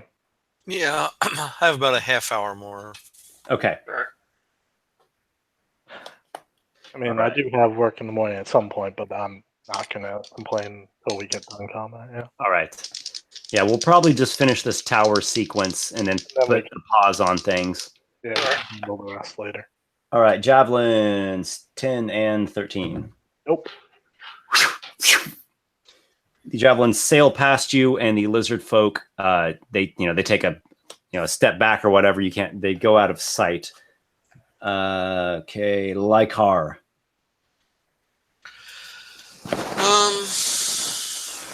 Nobody's still really coming that I can see. They are holding a defensive stand that you can see. Okay. Do you wish to stay where you are, or do you want to go inside the tower? Well, I think I'll stay here for one more turn. I think they can handle it. I just don't want anyone to sneak up on us. So. Okay. Let's bring it back to Noxiqual. Okay. Here's what I'm going to do, because I know those guys are preparing another nasty surprise. I'm going to throw a wrench in their plans for once. I cast darkness at the top of the stairs, plunging the whole floor into darkness. And then I Black engulfs the upper floor. And then I stride into the darkness because I can see perfectly fine. They can't target me with spells or javelins because they can't see me. And stride into your cloud of darkness like some fiend out of space and time. The lizard folk are blindly feeling around, swinging war clubs. I just they're like children. I just step around them, walk to right next to. Basically, I'd circle around and get behind the caster, and just wait, because that was my action for my next turn, or until he provokes by moving away from me. Man, come near. I hear you. Kivish. All right. So darkness affects the entire floor. Oh, it's a 20-foot radius, I assume. Yep, it's filling up. Yeah, it's filling up the whole floor. Basically, Alright. just saw darkness engulf the entire top floor as I cast the spell. Kivish, Alright. do you walk into the darkness? Yeah. Don't do it, Why? because it's a really bad idea. Kivish, you. I'd like to get up onto that floor and ready in action to cast a spell. You'll need to dash to get up there, or you can climb part of the stairs and do your ready action, whatever is better for you. Okay. Well, anything that could put me within 10 feet of a potential target. Okay, and what's your spell? Poison spray. Poison spray. Okay, so you get up as much of the stairs as you can to, still have enough time and whatnot, and you start chanting your poison spray. What's the trigger? Just if you see somebody. Basically, well, Okay. see a hostile specifically. I'm not going to spray Noxiqual. Well, actually, we'll jump right into that. So one of the lizard folk, comes out of the darkness. He seems a little spooked by all that, witchery stuff, and he pops his head out of the darkness, and he's got his shield and his war club out, and he starts to come down the stairs and gets a spray right in the face. Hello. Does he make a dexterity saving throw? Yes. Okay. Poison. Really? 16. That either. It's a Constitution saving throw, by the way. Constitution saving throw. Okay. Yeah. 17. All right. Well, that definitely makes it, but still halves it. So instead of the full amount, it's only a. Wow. Okay. Instead of 22, it's only 11. Wait a second. Are you casting poison spray, the cantrip, Yes. or some other? Because The cantrip doesn't have any damage on a save. It doesn't? Oh, okay, never mind. all Never mind. cantrips don't, unless you have that one wizard thing. I think. Yeah. Yeah. Yep. All right, never Okay. mind. So the lizard folk, he waves off this foul swamp cloud that you put on him. He takes another step, like one more stare, swings his war club at you. He's giving you a paddling. Yeah, he totally misses. He's still cacking and coughing. He then tries to bash you with the spiky swamp snapping turtle shield, like dire snapping turtle. 18 to hit. 18, that'll do it. 6 piercing damage. All right. Noxiqual, you've got 2 around you that are sort of floundering in the darkness. They are going to make perception checks. Okay. Just let me know if I need provoke. Okay. And okay, the warrior, like the typical warrior one, he makes a perception check, and he's looking at you, or at least real close to you, and he's coming up close, right by you with his weapon ready. Then the other one,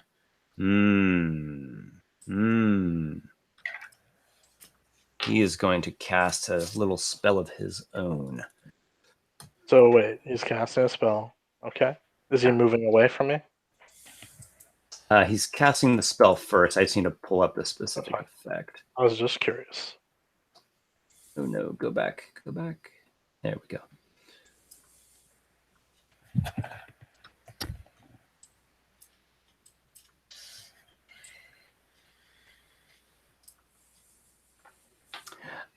Okay. Well, apparently plant growth needs actual plants to affect. So he's not casting that spell. Let's see. He'll probably cast something different then.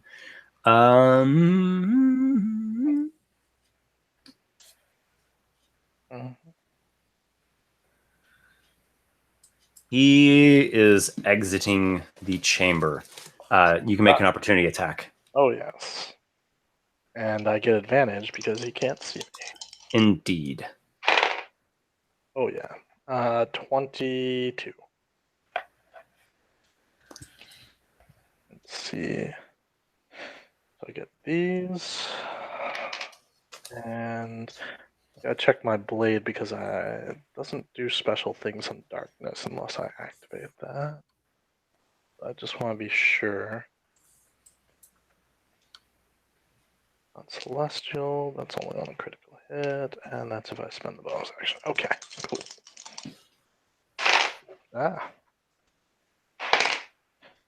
So that is a total of 11 slashing damage to him. All right, you slash him. He did seem to have reinvigorated himself with a spell, so he's still standing. But that was a pretty damn good hit there. Yeah. He seems a bit worried. So he's moving. He comes out of the darkness, and then he's immediately confronted with Kivish. On the stairs. Yeah, he's got Kivish and his ally right, kind of clogging things up. He is going to once again cast a curative spell on himself.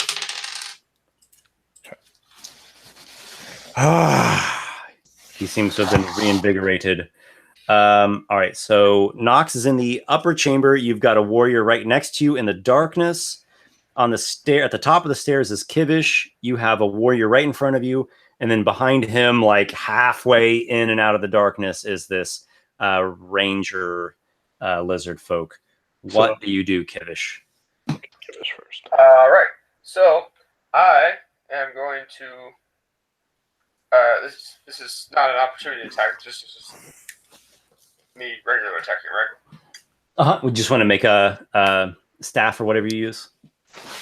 Well, wait. So is this an attack of opportunity, or is no? it It's your turn. Oh, okay, that's all right. Yeah. I wasn't sure with the Okay. No, so I'm going to cast a cantrip, Primal Savagery, to turn my hands into mighty spiked bludgeoning club things, and smack him with an attack, which is going to be a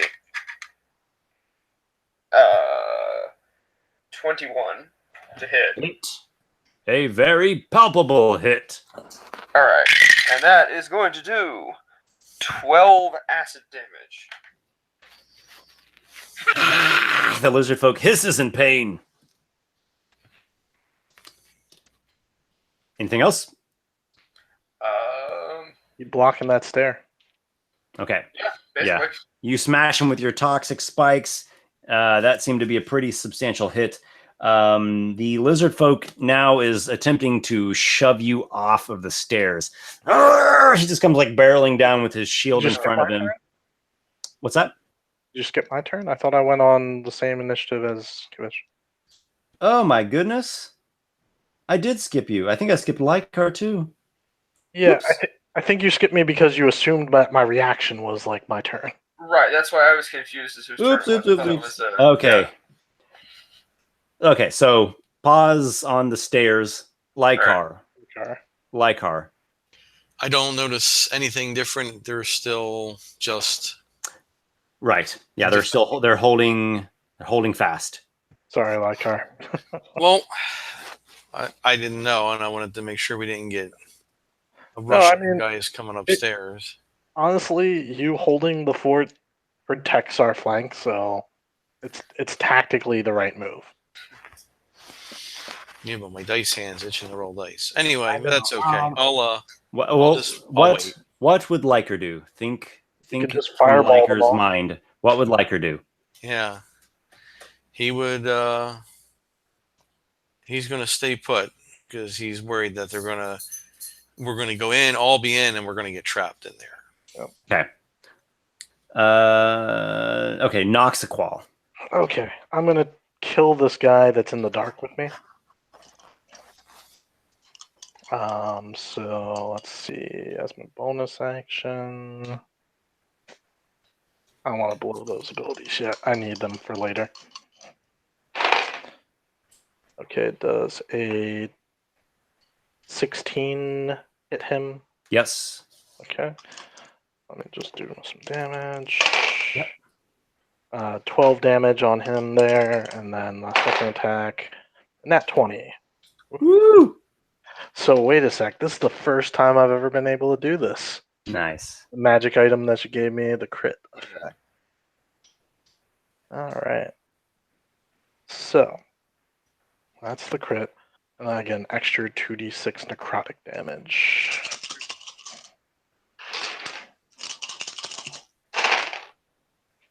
Oh boy. That's 10, 15, 22 damage on my crit as I just run him through. Like, I imagine like I slash across his back, and then with the back, attack, I slide it through his chest. All the way. And I kind of, if I gurgling on his own blood, the lizard folk slumps to the ground. Can I push him down the stairs? Like, with that attack, just for intimidation factor? How about this? You decapitate him and kick the head down the stairs. Yeah, there we go. You run him through, slash his head off with Sombras, you kick the head, and Kivish, you see like this lizard folk head go rolling from between everyone's legs, bouncing down the stairs. And then I will move. Oh! The warrior is not too comforted by that. I will use my move action to get right at the edge. I'm still in the darkness, but if I can, right next to the ranger.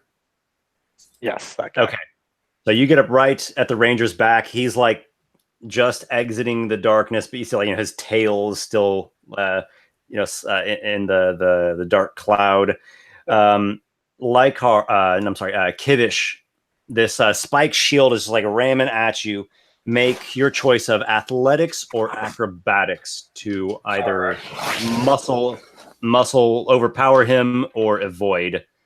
All right, acrobatics is going to be slightly better for me, and it is going to do quite a bit better for me because it is going to end up being a 16. Okay, he like completely angles it wrong. You dart yourself to the side. That was a total fail on his part. He saw that head rolling down from above. Well, he's not very happy about that, and he seems rather freaked out. in a desperate attempt to make a flight, he's like trying to get off of the staircase. Make an attack of opportunity if you so desire. All right, and this cannot be a spell, correct? Correct. All right. Unless so, you have Warcaster. Right. So no fancy primal savagery attack here. This will just be a regular short sword slash, and it is going to be a. Is it 14? It's a 14. 14 is not enough. He blocks from his shield. He well, we'll see how good he rolls here because he's got a little. Got one coming your way. He's got a Lykarr. Brace up. Well, let's see how he does because this is he's got a little bit of. He's probably got I don't know, almost 20 feet down, but he's trying a little acrobatic maneuver here. 2d10. Oh, he totally fails. All right, so yeah, what he tried to do was like grab onto the stairs with his claw and kind of like swing down to a lower section. He fumbles that. He falls, takes some falling damage as a result.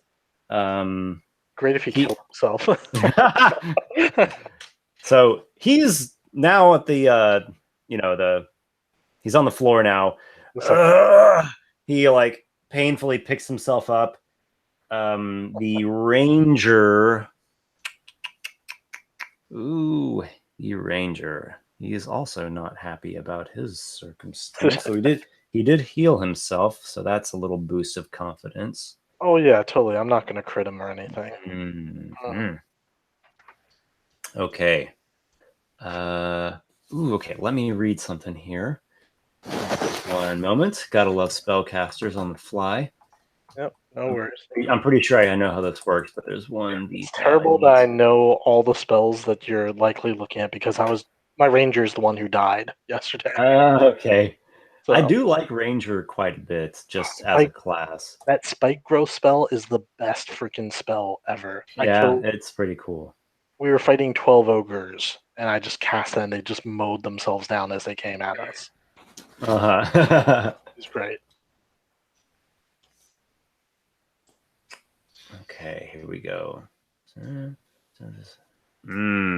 Okay. I don't know if that's going to help him quite in this circumstance. All right. Let's see. He's got another thing he can use.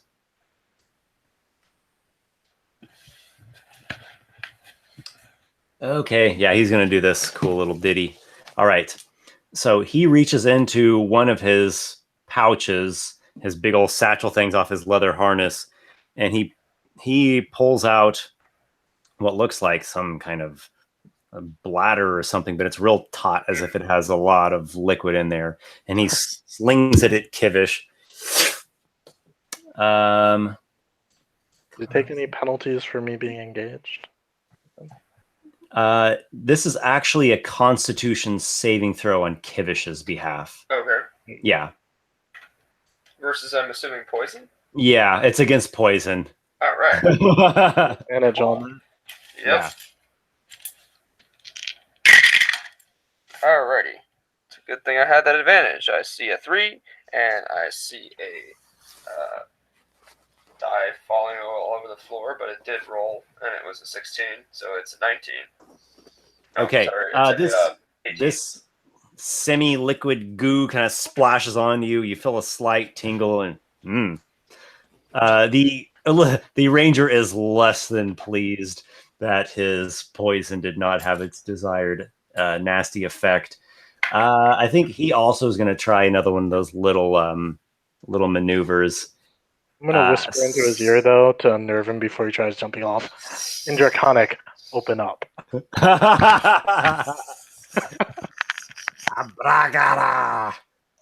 So Noxiqual make attack of opportunity. Yeah. If you want to, you don't have to. Oh, I absolutely want to. And definitely going to hit him. So, going to do my damage. Oh, yeah, that's what I'm talking about. 16 damage. Ooh, he's gonna feel that in the morning. All right. Here's his little acrobatics deal. And he succeeds. All right. He swings down, does a little tumble, lands on the ground. Ah! He's got a cut on his back, but he's still up. I don't know, maybe he can make a little bit of distance across the chamber, but that's the majority of his move was that. That's fine. Let's bring it up to Lykarr. Lykarr, coming your way. Okay. Do I hear these guys thudding on the floor? There's definitely some thumping going on above you. You where are you? Are you outside or did you get inside the ground floor? I was kind of just hiding behind cover. You're still hiding. Okay. So you probably haven't heard anything just because you're outside and they're up a couple floors and, you know, thick stone and such. Are you going to enter the tower? Well, I was going to keep watch. I hate to metagame it, but yeah. They're shouting at you. They're telling you someone's coming. Oh, okay. Well, all right. That's fine. Then I'll go around to the door and see what's what. All right. Are you want to just move, or do you? Or I'm sorry. Are you wanting to dash, or do you want to keep your spell ready? How far away is the door? Shouldn't be super far 20, away. 20 feet away. Yeah, I'll just go over to the door and look in. All right. So you go over to the door. You got your spell ready. You're on the lookout. Noxiqual. Let's see here. There are 2 lizard folk on the ground now, on the second floor ground. On the third floor. Well, at the top of the stairs. Yeah. They are both wounded. Yep. Or at least worn down from the... Yep. Can I peek out from the top of the stairs and pew? Yep. All right. I'm going to shoot the ranger-y guy. That's who I'm going for. I doubt that an 11's going to hit him. Nope. So, how's a 16? You hit. All right. Probably going to do 1 point of damage. 6 points of damage. Your dark eldritch shards slice through air and lizard folk flesh. Ah! He shrieks, blood spraying from his chest. He falls to the ground, bleeding. So he is dying on the ground. I walk slowly down the stairs dramatically as I slash at him. Kivish. All right, so there's no longer one in front of me? Or is there Correct. Yeah. All right. He ungracefully made his way to the floor. But there are still some up above? Nope. No. And there are none down below either? You saw me emerge. There's the 2 on the floor. One is still standing and he's wounded. The other one is down. He's bleeding. He is in the process of dying. So the other one that is still up is close enough to me that I could walk over and attack him, right? Let's see here. You can... How far up are you? About 15 feet up. So you can make an acrobatics check and hustle your way down the stairs and get in melee range, or you can fire a spell, or you can dash. Okay, well, acrobatics is going to be a 16. Okay. All right, you hustled it. You run down the stairs without falling or stumbling. You get up right next to this guy who's starting to make his dash for the next flight of stairs. And then the attack roll. Aha! Nyarlathotep indeed smiles upon me with his weird tentacly symbol thing. Is this the short sword? This is, once again, Primal Savagery. The big Primal Savagery. Thing. So, I'm going to roll my... What is it? You roll double the dice? Yep. Alright, so 4d10. Woohoo! So that is going to be 5, 13, 23. 23 total damage. Acid damage. Oh my god. All right, you pound your spikes into him and he basically dissolves into a skeleton with some bubbling bits left over. This is his head and I'm just Like the thing where you like clap someone on the ears, but poison spikes. All right, you've got a hissing, fizzy, bubbling lizard folk skeleton and goo on the ground. The ranger who is dying, like he has like one eyelid barely cracked, and he sees his ally like that, and he's just like, No, he's mine, Esper. Okay, I go over to him. He's still alive, right? yeah. I lean down into him, and I know he speaks common because he spoke common to me. Yeah, he spoke a little kind of broken common. And I say, "Will you serve me after death if you can live again?" And I'm reaching out to him, and there's like darkness on like the palm. My hand is engulfed in darkness as I reach down towards him. Okay. Do you wish to live? You see a clawed hand reach up like this, and he like slits his own throat. And my hand comes down on his face. Imagine like this is my hand over his face. I'm like, the masked one did not give you permission to die. And I accursed specter summon him back. So like imagine there's a mask of a handprint over his face that like burns into the flesh of the corpse, but then rising out of the corpse as I pull the hand back is the specter of this. All right. Guy. So this ghostly, I think in the monster manual they're like white and violet colored, wispy. You just did a video on him, man. Yeah, wispy lizard folk like spirit like rises up. And it's got my handprint on its face. I kind of want that, like a mask. Okay. Let's pause there. Pause things there. All right. Yeah, let's just pause that right there because I'll total up milestones all together at the end of the scene. It's technically still the same scene. Okay. All right. Wow, what a session. Enjoyed it.